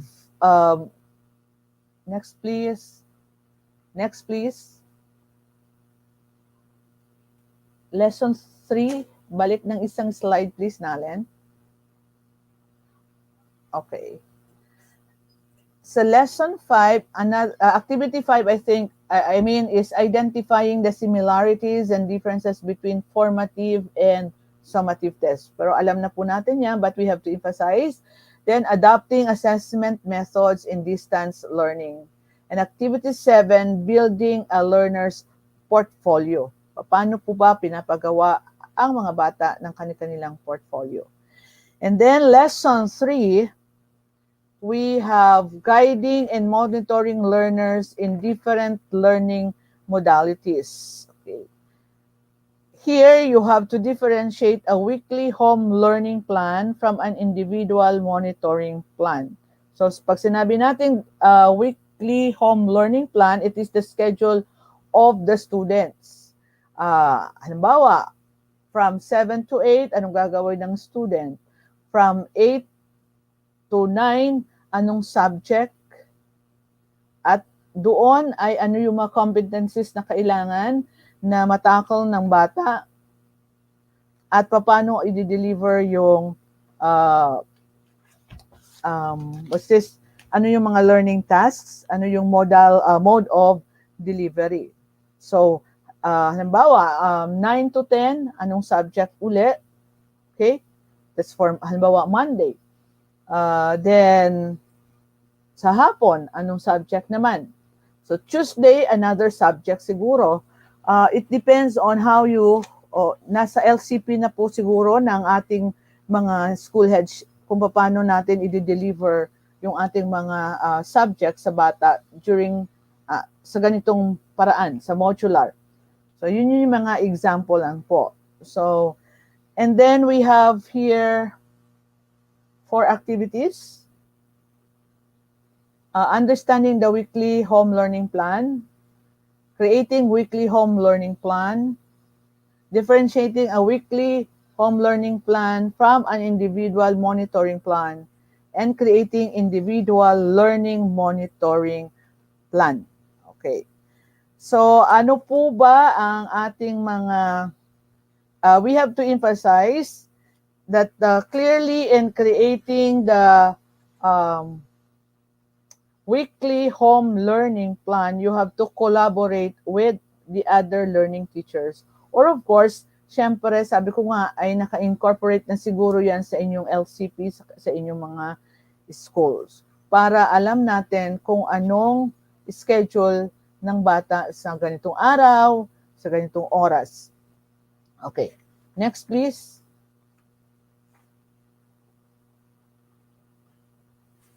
Okay. So ito yung mga expected outputs. You have to remind that these are the expected outputs. You have to remind your participants, list of targeted learner interventions. Ano ba yung mga interventions na kailangan ng ating mga learners? Learning tasks for the DL, assessment method in the distance learning, weekly home learning plan for one subject. O ano ba yung weekly learning plan mo sa isang subject? The individual learning monitoring plan for a student. And then teacher engagement report. And then the session report. So yun po yung mga output na kailangan i-accomplish ng ating mga teachers. Okay? Now, the next is the learning resources. That is 3B. Okay? Module 3B is learning resources. We should be familiar of the different learning resources that we should know also, or we should give technical assistance to our teachers on how to use it. Um, we have to uh, give technical assistance to our teachers. Ano po ba ang appropriate materials na pwedeng gamitin sa lessons? Make sure na naka-quality assure po natin ang ating mga LRs. Most of our teachers are getting lessons from tambayan, yun ba yun? Mga tambayan, ganyan. Now, we are not sure na kung naka-quality assure ang ating mga learning resources. That's why we have the LR portals, we have also the DepEd Commons, and we have to know all of those on how to access para mabigyan din natin ng technical assistance ang ating mga teachers. So, ang lesson natin ito ay tatlo. We have the learning resource maps for distance learning, assessing learning resources for DepEd portals, and assessing the LR materials. Is the LR materials appropriate for our learners? So, ganun po natin i-assess ang ating mga learning resources. Next, please. Okay. Now, lesson 1 is learning resource map for distance learning. Ang atin pong objective dito is to help the teachers assess the LR needs and concerns of their schools. Okay. May kanya iba't ibang lokasyon, iba't iba pong learning resources siguro ang mai-encounter nating concern ng ating mga teachers. And then discuss and reflect of these needs and concern. Then help the teachers find solution to these LR needs and relay these concerns to the upper management. Paano po ba natin ma-address ang kanilang mga concerns when it comes to the learning resources? Okay? The activities is, you have the 4 activities, of course. Naka-enumerate na po dyan: identifying LR needs, gathering LR concerns, discussing LR concerns, and submitting the LR concerns templates sa ating management so that the management also can help us address the concerns when it comes to the learning resources. Okay. Of course, you have to meet the LAC leaders as coaches to find out what came up with their LAC sessions for this module. Ano po ba yung mga naging problema? That is how we gather our LR concerns.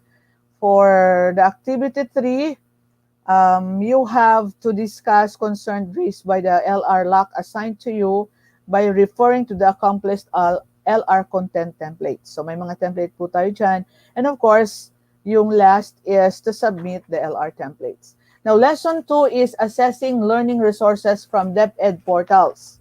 Sabi ko nga, hindi lang LRMTS supervisor ang dapat marunong mag-access sa ating mga portals, kundi tayo din, the supervisor, the PSTSS, mga principal, so that we can give TA on how to explore the LR portals in the DepEd Commons. So yun po yung ating mga official na pagkukunan ng ating mga learning resources. Then discuss answers for activity 1 with that's for your activity 2, and for activity 3 is gathering insights concerning this lesson.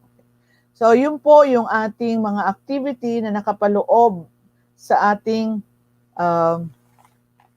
lesson 2. Now, meron po tayong guides, yung LR Portal User Guide. So, dapat ma-discuss po natin yan sa ating mga teachers. And I'm sure that lahat ng ating mga teachers ay alam na po yan. But then again, we have to make sure na talagang alam na ng lahat.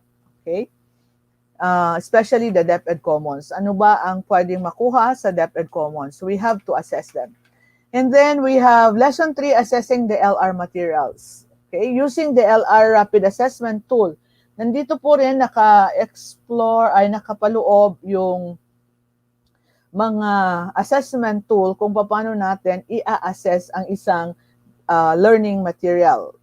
Okay?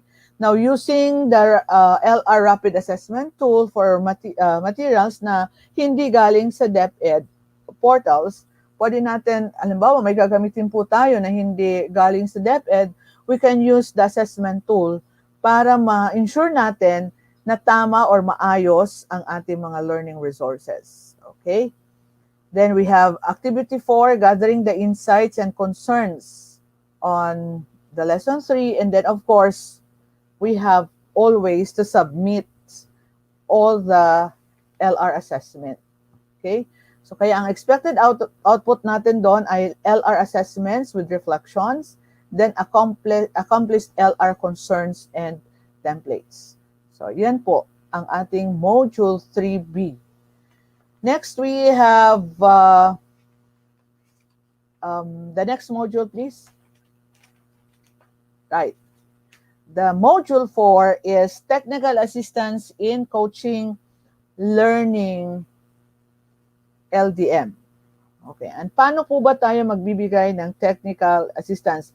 As an instructional coach, it is your responsibility to provide technical assistance to teachers as they go through the LMD2 course, help them accomplish desired outputs, and guide them in the implementation of their learning from course once the classes start. So, ngayon pa lang na mag-undergo sila ng kanilang LDM course 2, so nakaalalay na po tayo if they need our assistance on how to accomplish all the forms, then we can do the technical assistance.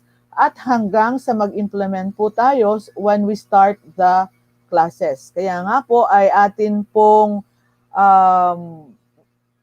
inaasahan na ang course na to, ang module na to, ay matatapos po tayo before the start of classes. Okay?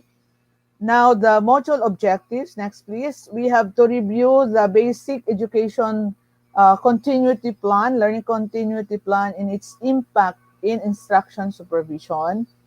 We have also to describe the TA coaching framework, implement needs assessment for effective LDM learning, right?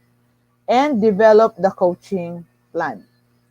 So, wag po natin kakalimutan yung needs assessment. Kailangan natin ano ba ang pangangailangan ng ating mga teachers before we have the sessions, the LAC sessions. Ano? Now, the content is the BELCP and its implication in instructional supervision, the TA coaching framework, and the planning for TA towards effective learning in the LDM2 for teachers. Next, please. Now, lesson 1, you will review the BLECP of the Department of Education and reflect on its impact in your role as an instructional leader. Ano po ba ang impact ng basic education learning continuity plan as being a coach, being an instructional coach? So we have to understand it. And we have the 2 activities, understanding the BELCP and discussing answers to activity 1 within your group. Okay. So, dito sa activity 1, ano ba ang component ng BLCP? Ano ba ang ano ba yung mga items na nag-reflect ng changes implemented as indicated in the BLCP? And how will this change affect us? And as a supervisor or a coach, make a list of the usual TA and coaching activities to do for school heads and teachers before and during the pandemic. What changes have you noted? Ano ba yung mga changes na nangyari? And then lesson 2 is the TA and coaching framework and processes. Now, this lesson will provide us the opportunity to study in detail the TA and coaching framework and processes as they relate to our role as instructional coach for teachers in the implementation of LDM2. So dito po ay mapag-aaralan natin in detail yung TA and the coaching framework. So, ang resources natin, nakapaloob din po dito yung TA coaching guideline and the study notebook. Okay. Now, ang activity 1 for lesson 2 is reflecting on forms of technical assistance. Okay? Which is the most frequently used TA forms or based on the guidebook or and cite the reason. Also, if you assess your teachers and school heads based on their present situation, which form of technical assistance do you think would they need the most and why? And also, out of the coaching process, which are the most confident to implement and why? So, ano yung mga proseso na kayang-kaya nating i-implement as coaches? And of course, activity 2 is assessing your technical assistance competence. Magre-reflect din po tayo as coaches. Ano ba ang saan ko ba i-improve ang aking competence or paano ko i-improve ang ating competence? I am good at these tasks. So saan ako magaling? So saan ako pwede pang mag-improve? Or I shall do the following to be a better coach. Ano pa ang aking mga gagawin? Ano po ba ang kulang sa akin para maging effective coach ako? So yun yung mga reflection activities na ating gagawin. And then you may also ask other co-coaches on or discuss with your co-coaches on your reflections. Paano ba sila mag-i-improve? Ano bang ginawa nila para naging effective or maging effective coach sila or tayong lahat. Okay? And then lesson 3. Next, please. Lesson 3 is planning the TA towards effective learning in the LMD2 for teachers. So in this lesson, you will develop the plan for TA coaching for effectively help the teachers who are undergoing the LMD2 course. So, yung may mga plano po tayo. So here, we will focus on coaching, plan, and technical assistance. And we have 3 activities: assessing TA needs of teachers for LDM2 learning. Okay, so here,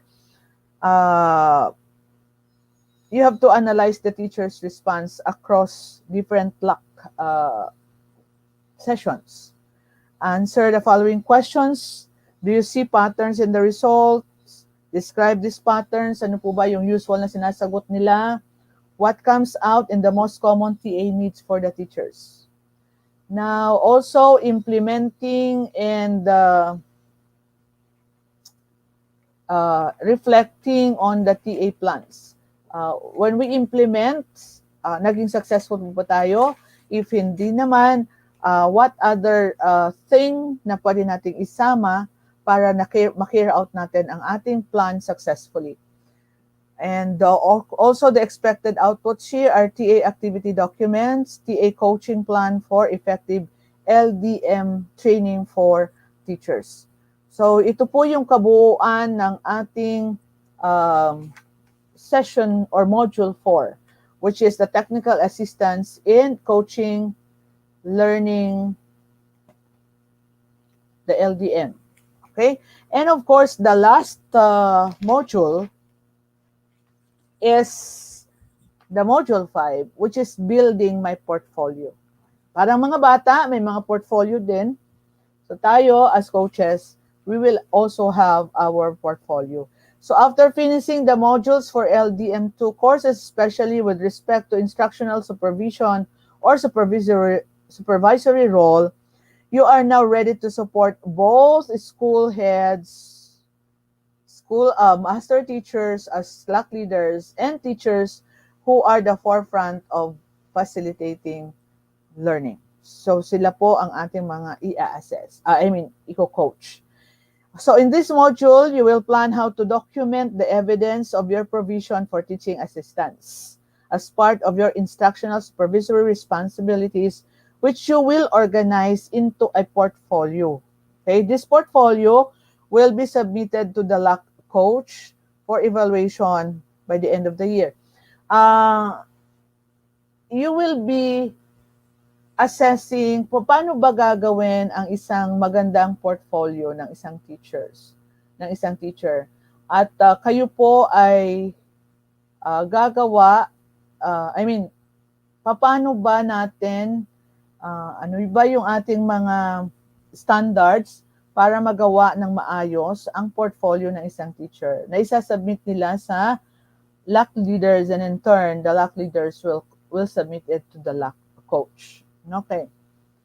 Siyempre po, lahat naman natin ginagawa, tayo din, we have to keep our own portfolio also. So mga ating mga ginagawa, i-document po natin paano tayo nagko-coach, ano ba yung mga coach, different, yung mga activity na ginawa natin as coach, dapat naka-portfolio din po yon. Okay. By the end of this module, you shall be able to finalize the list of evidence of your TA and or coaching to school heads and teachers in relation to effective learning delivery in the new modalities. You will also check again the evaluation rubric for your portfolio. So, kaya makikita natin ano ba ang standard ng portfolio kasi meron po tayong rubrics dito na kailangan nilang masunod. And the content here, we have 2 lessons. Lesson 1, the Technical Assistance Coaching Guidebook, the Technical Assistance Portfolio of Instruction Leaders. And of course, Lesson 2 is the evaluation rubric. Next, please.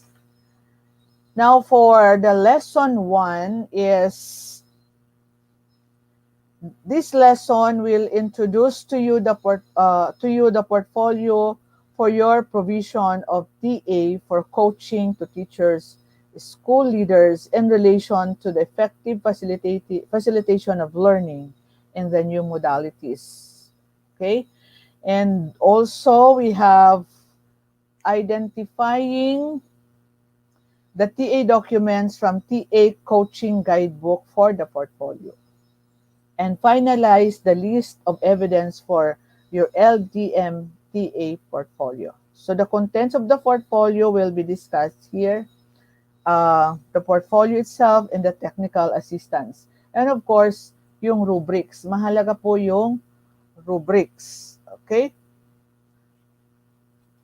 Next is lesson 2 for the evaluation of rubrics. So dito po, you have to understand that LDM2 coaches evaluation rubrics.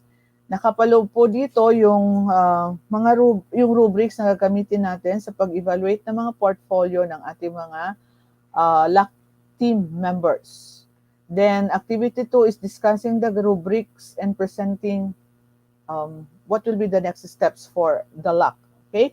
Now in the activities for the lessons 1 and 2, pag sinabi natin checking completion of modules 1 to 4 requirements, nandun po yan sa activity 1. May checklist po tayo na gagamitin para makita natin na lahat ng outputs ay nakapaloob sa portfolio. Then, activity 2 is reflecting the TA for coaching processes, tools, and evidences. Nandun po yan sa activity 2 at meron din po tayong mga templates na dapat i-fill out. So the list of evidence for the LDMA portfolio templates. And of course, the activity 3 is you have to discuss, of course, always discuss it with your team coach or co-coaches, yung ating mga sagot sa ating mga activity. And also, activity 4, of course, you have to submit the list of evidences for the LDM technical assistance. And of course, we have to study the different criteria before we can evaluate the rubrics, the modules or the portfolio, that will be submitted to us by our teachers. So ito po yung mga expected outputs ng Module 1. The LAC roles organizers to in the instructional coach for course orientation or course Module 1. For Module 2, which is the learning delivery modality, ang output po niyan as required na i-submit yung list of assigned schools or LAC teams, LAC roles organizers for teachers. And then Module 3, ito po yung outputs natin na kailangan. List of targeted interventions. Okay? Targeted interventions.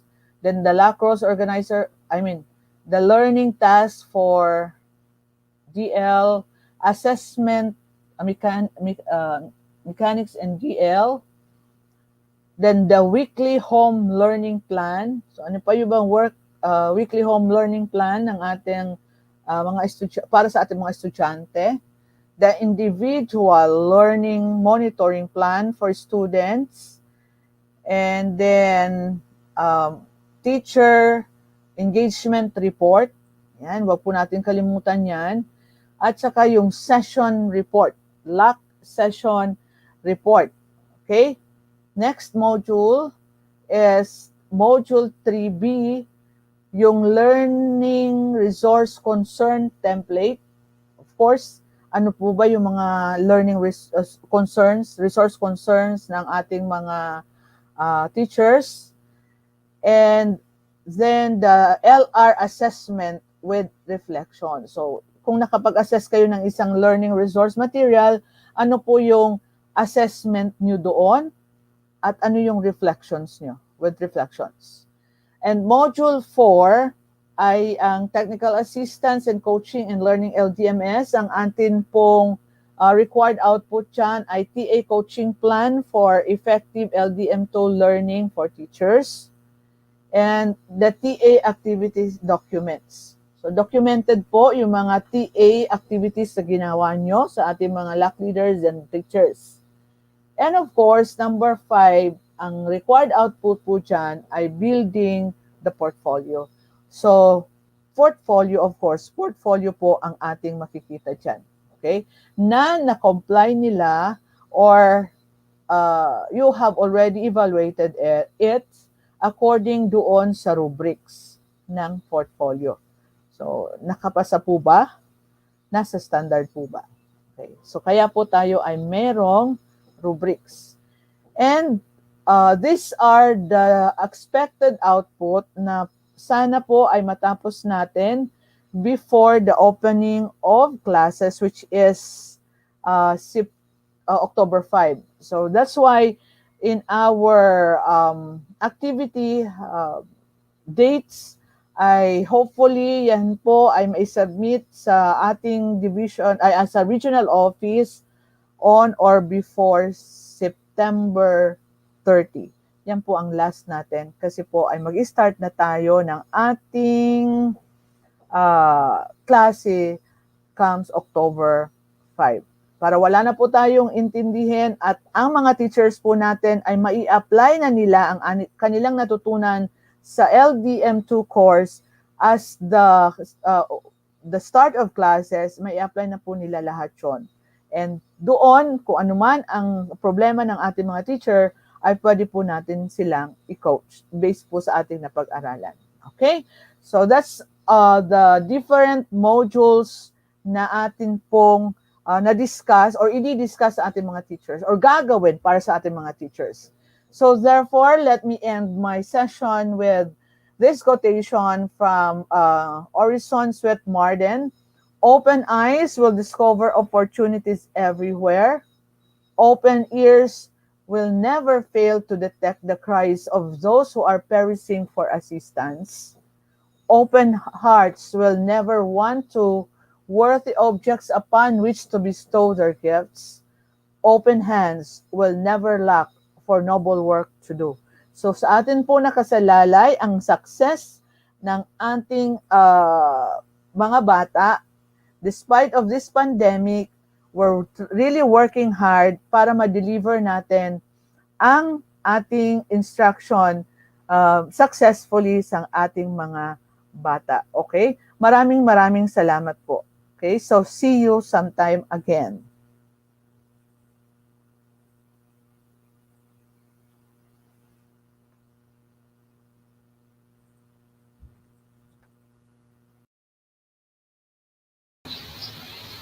Thank you, Ma'am Giselle. We are already in session 4. I am Nadine to discuss about synthesis, next step, and activity evaluation. Actually, there are only three slides on this. Okay, so we have our session objectives. The first one is that after this, you will summarize what you have learned from the orientation session. I believe that you have listened very well on how are we going to implement this learning modality course 2. And then, of course, because we really value your feedback, that is why we need to evaluate the conduct of this orientation. And at the same time, please be committed to finish this course. Okay? So, let's go back. What are the things that you have learned from the past three sessions? Will you please type in your takeaways from this activity? You can do that in the comment section of the YouTube. Okay po. We will give you 3 minutes, or is it too long? Okay, so antayin po natin ang inyong comment. What are the 3 things that you've learned from this activity? Okay. Sige. Antayin natin ha.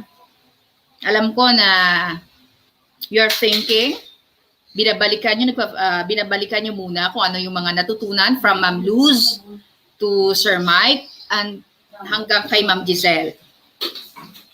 Okay. So, siguro 3 minutes will do for all of us.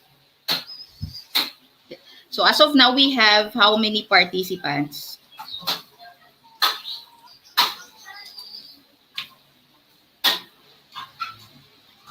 Hinahanap pa natin. Di ba we have been in... Okay. So the session 1 was discussed by Ma'am Luz. It's all about the course overview. Then we have the session 2 discussed by Sir Mike Alba, the technical assistance and coaching in LDM2. And of course, we have the session 3, that's the walkthrough of LDM2. Okay. Sige. Okay na, ang bilis ng iba. Ang bilis mag-type. Wait lang, excited akong magbasa. Sige. You want to hear your comments? Wait lang, ha? Okay. So, sabi ni Ma'am Rowena Marquez, ang bilis niya. The different teams composing of the LAC members and technical assistants and coaching of our teachers. That's from Ma'am Aida Gutierrez. Okay? Thank you kasi nakuha natin yung composition ng LAC natin. Kasi medyo meron tayong meron tayong mga tawag dito, may mga iniisip-isip pa tayo dyan. Of course, para hindi tayo malito, we will be guided by DepEd Order number 35 series of 2016. Okay. Next, kay Ma'am Christine Perez. Hello, Ma'am. The roles of LAC coaches and leaders. That's one. Activities to be done per modules and okay. And of course, the strategies in conducting LAC sessions. Okay. Thank you for that. At least may mga natutunan tayo. Ma'am Sylvia, hello. How are you? I've learned that our LAC session should be done according to management system. Okay. And then, of course, following the given diagram, assisted by the SDO, not by the school alone. Tama po kayo dyan. Kailangan kasi tulong, hindi pwedeng pabayaan din natin yung makasamahan natin sa schools. Okay? Thank you, Ma'am Sylvia. Next is Sir William. Hello po, Sir William. We have flexibility, versatility, and of course, we have to pray hard to finish the implementation, to finish the course. Hello, Ma'am Nancy. Kamusta kayo? We need to prepare the plans for us to be guided with the implementation of the LDM course 2. Yes po, tama po kayo. Kailangan natin talaga ng plan. It's our guide to finish this. Okay? So, Hello, Sir Reg. Kamusta? Nakikita ulit tayo dito sa virtual space. Ano? The requirements needed for completion of LDM2 modules. Okay, yes. Mahalaga yan. And the conduct of LAC in remote settings and important matters such as the preparation for the opening of classes. Okay, tama po kayo dyan. Okay. Si Ma'am Armela naman, we have, sabi niya, 3 things that she learned. We have the technical assistance and coaching, the LDM framework, and the responsibilities of block leaders, and then the requirements. Thank you for that, Ma'am Carmela. At least 3 things, ano? We have Ma'am Eileen, hello po. What instructional coaches, responsibilities, and tasks. Then we have the importance of having the LAC sessions to our dear teachers. Talaga naman po yan. Yung talaga yun. Kailangan alam nila kung anong kahalaga talaga ng LAC sessions during this time. And of course, we have yes, the reflections, and of course, our realizations. Okay? Meron pa ba tayo? Alam kong marami. We have, hello, Ma'am Josephine. Sige. Oo, nakuha niya talaga yung kay ARD, ano? So, talagang in this new normal, of course, we have to develop the ability to adapt, ability to develop resilience, and of course, we find ways to deliver instructions in the most effective and efficient way. So, nga naman, ang ganda kasi ng message kanina ni ARD sa atin, ano? Despite of everything, we should be thankful. Okay. So, alam ko na marami tayong mga takeaways dito. So, nandyan pa rin yan. Huwag kayong mag-alala. Kasama namin yan. At naka-record naman ito. So, malalaman namin kung ano yung mga natutunan natin ngayong araw na to. Sige? Let's move on to the next. Of course, dito yung sinabi natin na your evaluation really matters. Kaya sabi kanina, nagtatanong kayo na if we have link for the attendance, mga kapatid. Of course, we have.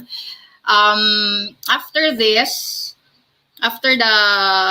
this orientation, pwede niyong i-click itong link na to, and then kasama na sa evaluation ng ating attendance dyan. And then your, of course, certificate of participation kasama na rin dyan. Kaya it will only run for an hour. Kaya pagdating ng we need to evaluate, we need to accomplish this for an hour. So nakapost din ito sa inyong mga classrooms. Sa mga Google Classrooms nyo, you can find this link. Okay? And of course, syempre, at this time talaga, we could not really avoid that there are circumstances na pawala-wala yung internet, talagang sa mga ganitong panahon. We really understand that. Kaya kung ilagay nyo man dyan sa natin, sa feedback natin, okay lang yan. At least we will know, para we will find ways on how are we going to improve pa our activity like this. Okay? Next, and of course, paano kaya yung mga sessions sa mga modules na to? Okay, ito siya mga kaibigan ha. The modules for coaches. So, what we are going to do is that you are going to click this link, bit.ly, do not request for access. I-click nyo lang siya, ida-download nyo, lahat yan. Sa pink box na ito, i-download lahat. In that pink, pag nakita kayo, i-download lahat. Nandun din yung instructions kung paano yung gagawin. Yan. So, do not request for access again para i-edit. Kasi hindi siya pwedeng ma-edit. Pag may-ari kasi yan ng NAYAP-CO, lahat siya naka-ready na siya. So, what you're going to do is just to download all the materials pertaining to LDM2 implementation. Okay. So, kung may concern pa po kayo, mamaya after this, during the question and answer portion, sasagutin po yan. Okay. So, good luck po sa inyong lahat. Ito po si Nadine ng HRDD. Salamat!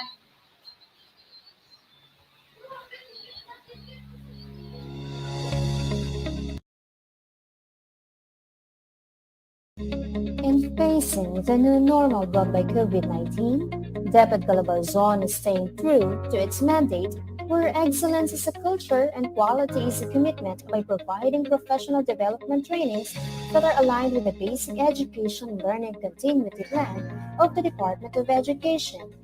This program is also in support to Sulong Educalidad and to the flagship program of Deped Calabarzon, which is the Viva that aims to provide quality education in the region. with enhanced teacher performance and improved mastery of learning competencies on the part of the learners.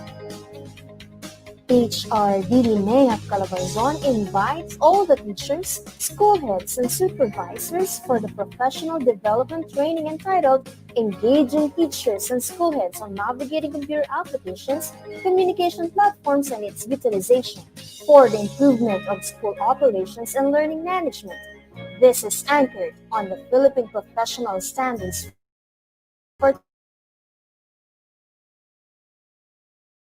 Teachers on providing technical knowledge and assistance for all educators in utilizing different platforms in learning management systems such as Google Suite, Kahoot, Edmodo, Debit Commons, and the like.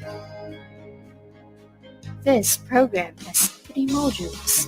The first module is Enhancing Teachers' Competence in Using Different Learning Management Systems, which has 10 sessions and will be held on October 19 to 23, 2020 via YouTube live stream.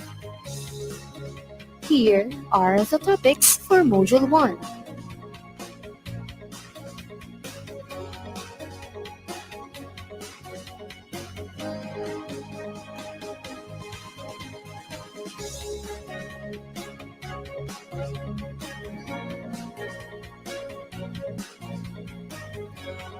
Module 2 is intended for school heads with 7 sessions which will be held on October 27 to 29, 2020.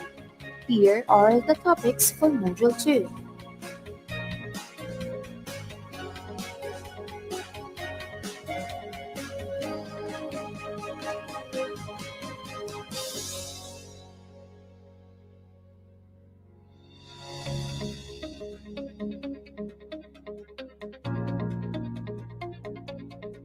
The last module is for the supervisors and will be held on October 27 to 29, 2020 via YouTube live stream. It has 8 sessions which are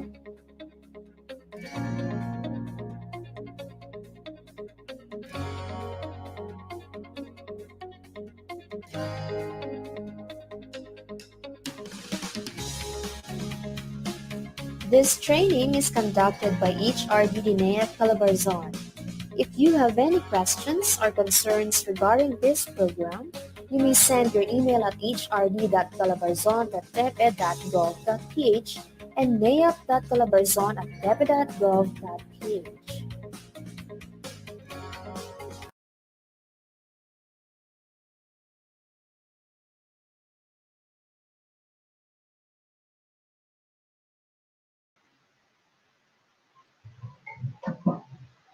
Hello, welcome back everyone. Hello everyone. Welcome back to this LDM orientation. We would like to ask each one of you to post a question or any concern regarding our activity, all the things you have in mind. Please post your questions in the chat box and we will be trying to reply on those questions in this question and answer portion. We would like to welcome in this forum our dear, my partner. Hi, Ma'am Chris. Ma'am Marie Chris. Hello. Yes, good morning, everyone. Thank you so much for the information for all the discussions a while ago. So this time, we have still 20 minutes for the question and answer. So if you have clarifications, queries, or questions, feel free to write it on the chat box. Thank you so much. Sis Chris, before that, we would like to thank all our session facilitators, Ma'am Luz, Sir Michael, Ate Giselle, and Ate Nadine. Thank you for all your Thank you so much for the sa sessions. mga competent speakers po natin. Yes, of course. And also, they will be with us during this question and answer forum. But before that, we are waiting for your questions. Friends, colleagues, please post your question in the chat box. And our dear friend, Mark, from over at the ICT room at the regional office will be flashing your questions on the screen for us to read. So may we request then May we request then Dr. Luz Osmeña, Sir Michael Alba, Ma'am Giselle Olpina to be on the live stream for the question and answer. Thank you so much po. Let's all welcome Ma'am Luz. Hi, Ma'am Luz again. Hello, hello. Good morning once again. Yeah, hello. Hi, Ate Giselle. Yeah, Sir hello. Michael. Hi, hello. Morning. Hi, good morning, everyone. We are now ready for the question and answer portion. We are just waiting for questions from our dear colleagues and friends.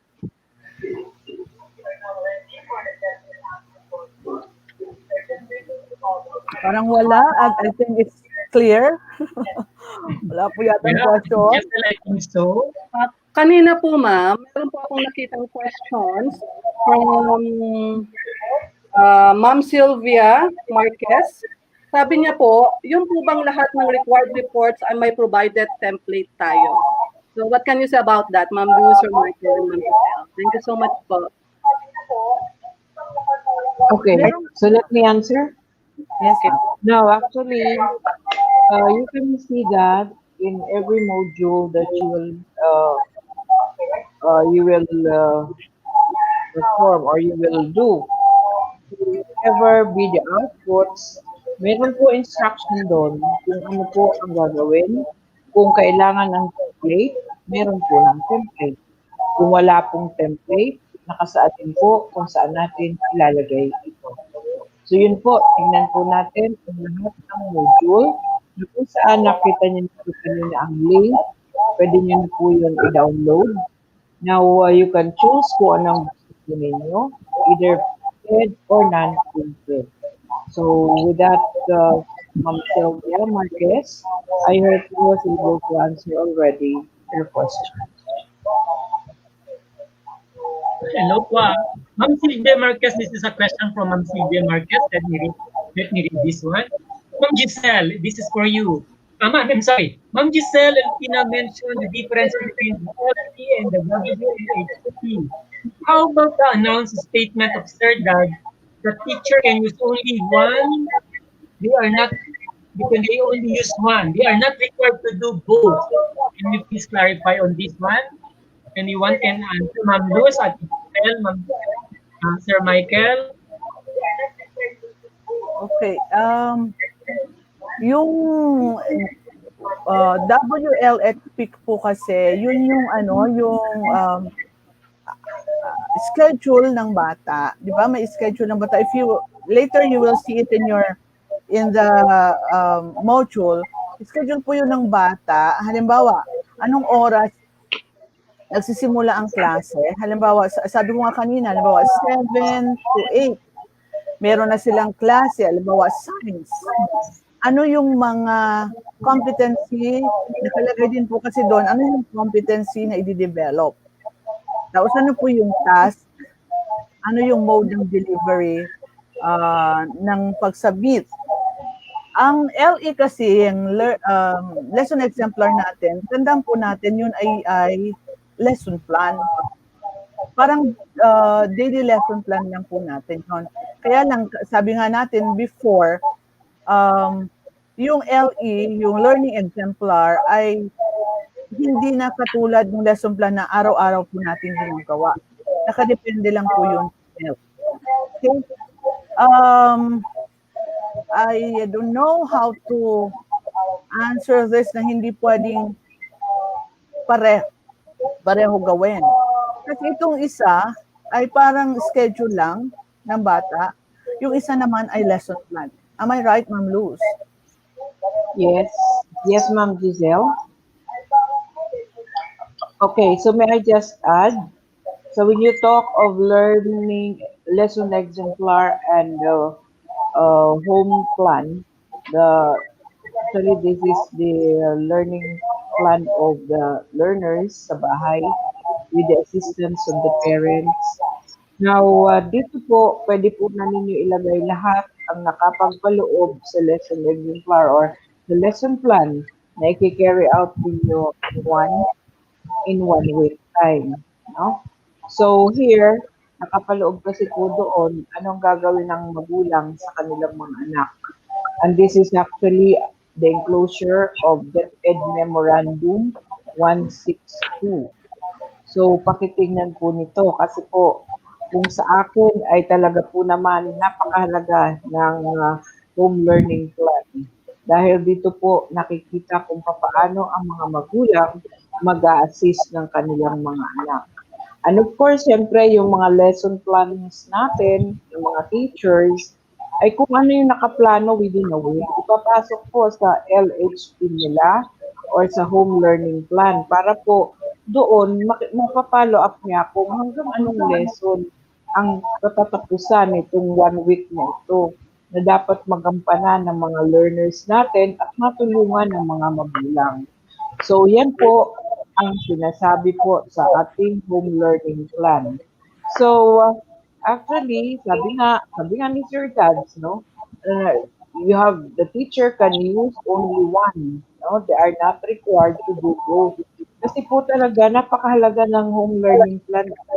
Kung kaya yung home learning plan, yun na po yun, yung guide ni guro or ni teacher kung paano ipa-follow up yung kaniyang lesson within the week. Natural naman po ng ating mga teacher ay nag-prepare ng lesson plan, di po ba? Kasi paano naman mapapollow up ng teacher kung wala talagang lesson plan within a week? Ayan po ay nakakapagpaloob na ilalagay po nila sa home learning plan.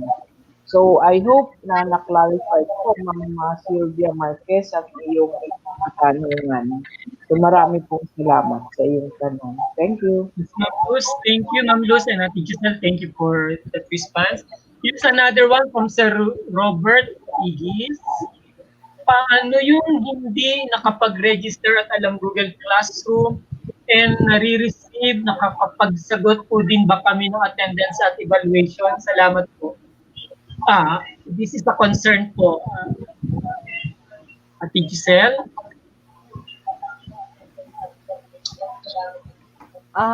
Okay. Bakit po kaya hindi nakapag-register? And bawat SDO naman po ay may kanya-kanyang classroom and hanggang I think kanagabi ay open pa po ang ating registration. I'm not just sure kung paano, kung bakit hindi po kayo nakapag-register. Okay po, now sa issue po na ganyan, maaari po natin itanong sa ating mga chefs kasi po sila po yata ang naglagay ng inyong mga pangalan sa Google Classroom or sila rin po ang nag-submit sa amin ng mga names. So please, baka po hindi nakasama ang inyong pangalan, please consult them.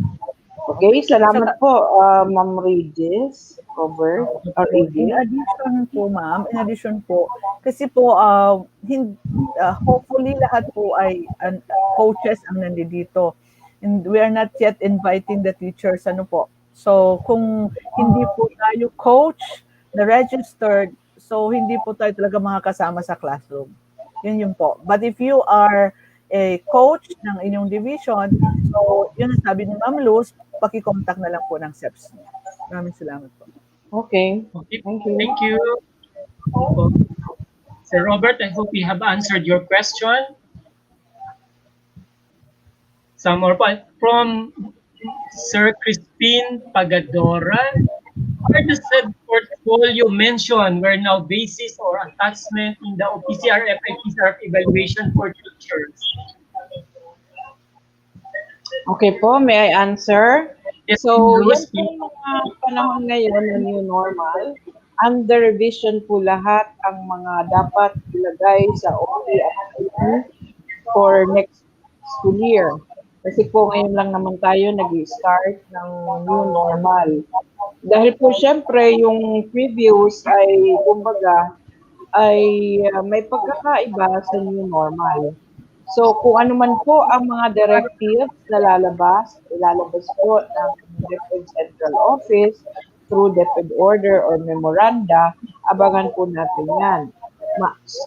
Tayo po basta maghahanda po tayo ng mga portfolio ng kung ano man po ang output na ating nagawa sa ngayon.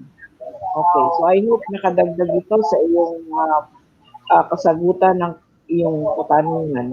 Baka po ang aking mga kasama ay meron pa po idadagdag. Thank you. Thank you, Ma'am Luz. Okay. Miss Getting Chris, to, do you have questions still? Another question. I have a question here over my phone, Ma'am Luz, Ma'am Giselle, Ma'am Sir Yes. Michael. From Sir Ferdinand Lore of Quezon. This is Yeah. regarding, is there really a new DepEd guideline for assessing learners' performance since the delivery is entirely different from what we are used to before? Does it calls necessarily for an appropriate assessment methods too? Do we have I new guidelines for assessing learners' performance po?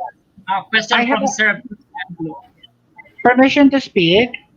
Yes, Yes, Yes, sir. yes, Sir sir. Michael. Yes, Sir Jerome, I already answered Sir Glor regarding his inquiry. You're still following the DepEd Order number 8, if I'm not mistaken, as regards to assessment of learning.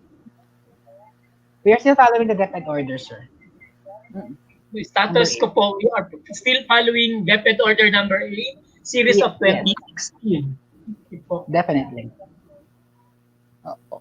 Kasi kung may pagbabago naman po yan, ay lalabas yan. They will issue DepEd order or DepEd memorandum. Okay po. Here's another one from the chat box. A question from Ma'am Winifreda Dicat. Hi, Ma'am Winnie. Good morning po. In the ongoing orientation with the BLD po, it is emphasized that teachers shall be making the weekly learning plans. They no longer have to prepare the lesson plan. Can you comment on this po? Okay, so in that effect, no, may I answer? Apo ma'am, please go ahead. Now, whatever be in the modules na dadaanan po ninyo, yan po ay naka-anchor sa DepEd memoranda at DepEd orders. Kasi po yan po ay nagawa at na-quality assured po ng DepEd Central Office. So, kung ano man po ang nakasaad doon, sundin po natin yun. Okay. So, wag po tayo lalayo sa ano man na nakasulat sa DepEd memorandum or DepEd order. Yan po ang ating sinusunod na polisiya. So again, marami pong salamat. Okay, Thank you, another ma'am. question here, Sir Jerome, from Ma'am Chinita Tolentino. Please, ma'am, Okay. Ma'am Chris. Go ahead. Okay, from Ma'am Chinita Tolentino, sabi po niya, it was mentioned that a lot must be T3. There are schools without teacher 3, but there have teacher 1 that are qualified to lead a lab. Is that okay po? Thank you po. Okay. Can I answer, ma'am? Yes, Ma'am Giselle, go ahead.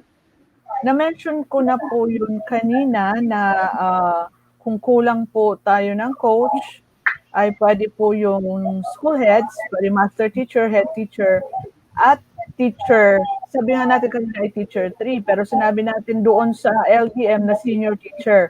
Meaning, experienced teacher na po na you think can handle group or teams that they can be a lead, that they can serve as LAC leaders. Yun naman po. Yes, ma'am. Okay, so additional po, Yes, additional po, ang mga LAC leaders po ay depende po sa dami ng guro.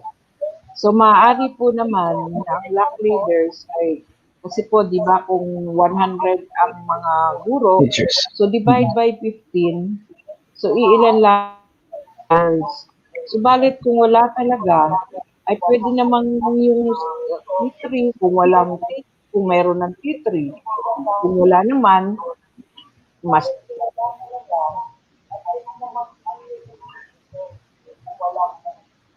Hello po. Ma'am Luz, it po seems that ang pag-identify kung sino po ang dapat natin gawing black leader na yan po ay alam ng ating school head na alam niya na may kakayanan. So yun lamang po, Ma'am Ching. Salamat po sa iyong tanong. Ma'am Luz, thank you for that response. Ma'am Ching, thank you for that question. I think we are now down to our last question. It's almost 12 o'clock. Ma'am Chris, there's a question from Sir Marilyn. Can you please read it? Okay, another question from Sir Merle. Sabi niya po, please enlighten me on who is expected to use the individual learning monitoring plan. Who will accomplish this monitoring tool? Thank you po. Anyone can answer. Thank you, Bob. Yes po. Sir Michael, Ma'am Okay, Giselle, Ma'am Luz. okay. May I answer now? So Yes, in ma'am. individual learning monitoring plan. Now actually dito sa CO, mayroon din na learning monitoring plan na kung saan ay through a tool, yun po ay ang tracker. Now, pagdating po sa region, mayroon din po kung saan ang in charge po nito ay uh, DNEA in collaboration with the Kwan. Okay? Pagdating po sa division office, meron po tayong monitoring and evaluation nasa SGOB po na nakalagay na branch. Okay? Now, sila po ay meron din kung paano i-monitor ang mga lock team. Ngayon po, pagdating po doon sa mga coaches, dapat din po meron din po kayong learning monitoring plan. Paano rin po ninyo mamamonitor na yung inyong team na kung saan ay kino-coach yan ay nandyan din sa ganitong module. So yan po ang ating dapat isagawa. So again, individual learning monitoring plan. Ngayon din po, isa pa, no? Pwede rin po ang lock leader. Kasi po, meron silang plan ng buong lock nila. Kung hanggang kailan nila ito isasagawa, may plano. So meaning, pwede rin po iyan magamit na learning monitoring plan ng lock leader. At isa pa rin po, mismo doon sa mga member. Kasi alam din po nila kung kailan nila isasagawa ito. Ngayon, kung hindi nila makikita na, ay, nandito na pala ako sa ganitong module. So, at least nakikita nila at monitor nila ang kanilang sarili kung nasaan na sila dapat mag-focus. So, yan lamang po, nakakascade po yan from top down to the school level. So, maraming salamat po. Now, dito po sa monitoring tool ng division, meron na pong naka-assign dito. Amen. Pag-usapan ko yan nung nakaraang aming ating training management uh, orientation sa bawat SDO. So again, salamat po. At maaari pong may dagdag kayo akong kasamahan. In addition po, siguro po ay isa pang tanong nila ay yung individual monitoring plan for a student. So si teacher po ang gagawa ng monitoring plan for the student. Kung siya Yes, po ba ay naka-complete na kanyang learning task. yes, isa rin Kung po. sa paanong paraan ay si teacher po ang mag-accomplish nun if ang imo-monitor po niya ay ang accomplishment or performance ng bata. Okay. Thank you po, Ma'am Luz, Ma'am Giselle. I think, Sir Chris, that will be our last question. Sir. That will be our last question. We would like to thank Ma'am Luz, Ma'am Giselle, and Sir Michael for joining us in this portion. Thank you very much po. Ma'am Thank Luz, you so much. Okay, so Sir Jerome, for a while po, Sir Jerome. So I just would like to announce to all of you na lahat po na gagawin ng SDO Orientation for Teachers ay ibibigay po namin ang PowerPoint presentation. Okay. So para po, dahil sa mga teachers po, ang SDO na po ang sasagawa nito. That is through the training management team. At kayo po, kung may mga katanungan, anytime po, we are ready. Andito po si Sir Mike Alba. Sa po naman, ang pagdating po sa ating mga coaching mechanism, anuman po ang katanungan, kami po dalawa ay magsasagot, plus si Ma'am Giselle, kung anuman po ang inyong mga issues and concerns para po maging maayos ang takbo ng implementasyon ng ating LDM Course 2. So, ngayon po naman, anuin ko na po para at least ano ko na rin ang pasasalamat sa lahat. Sir Jerome, can I continue? yes po, ma'am. Go ahead. Okay. So, again, maraming salamat sa ating lahat. So, really, I really would like to extend our sincerest thanks to all of us, especially kay Sir Mike, the FTAD Chief, Sir Mike Alba. We have also Ma'am Giselle, the HRDD, the whole team. We have also our Ma'am Nadine, the facilitators, this orientation, and Sir Jerome, and all of us. Baka ako'y makalimot pa ng iba, si Ma'am Nalen, si Ma'am Chris, si Ma'am Nadine, si Ma'am Glenda, lahat po kami, si Ma'am Melissa, and then we have also Nalen. Maraming salamat. At of course, sa inyong lahat, sa inyong pagtugon sa ganitong virtual orientation. At hangad po namin ang lahat ng magiging success ng inyong pagsasagawa nito. So, bakit po ito isinasagawa ng NAYAP? Now, ito po ay isang tulong, technical assistance upang tayo po lahat ay hindi mahirapan sa pagharap ng ating mga learners sa darating na pasukan na October 5. Sabi nga ni Ma'am kanina, Ma'am ARD, talaga pong challenging itong natin, no? Time na new normal dahil sa ating pandemic na ito. So, hayaan niyo po, mayroon po akong sasabihin na last word sa inyo para po sa lahat. Sabi nga, ang pandemic nito ay tunay na nagbigay sa atin ng maraming lessons.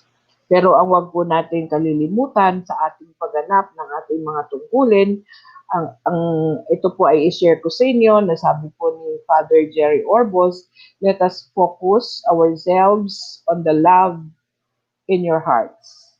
So, love in your hearts, not on the work of your hands. Kasi sabi nga, achievement, wala ito. This is just temporary. Our titles, temporary. Our powers are temporary. But kung ano yung maibigay natin sa ating kapwa, sa ating pagmamahal sa kanila, yun po ang mahalaga. So with this, my dear friends, happy trip as we continue our journey closer to God. And that is through expressing love to all our colleagues.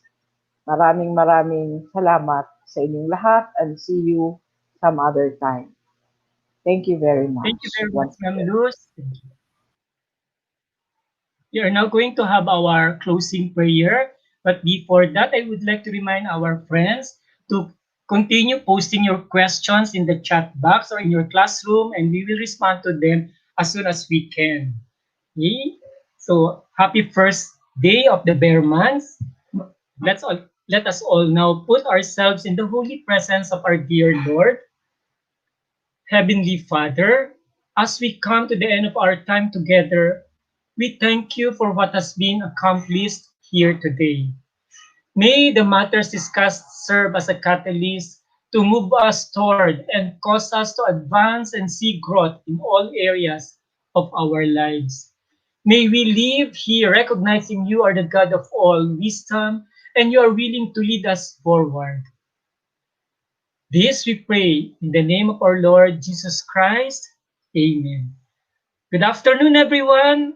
I hope you have learned so many things from this activity. This has been Jerome signing off. God bless everyone.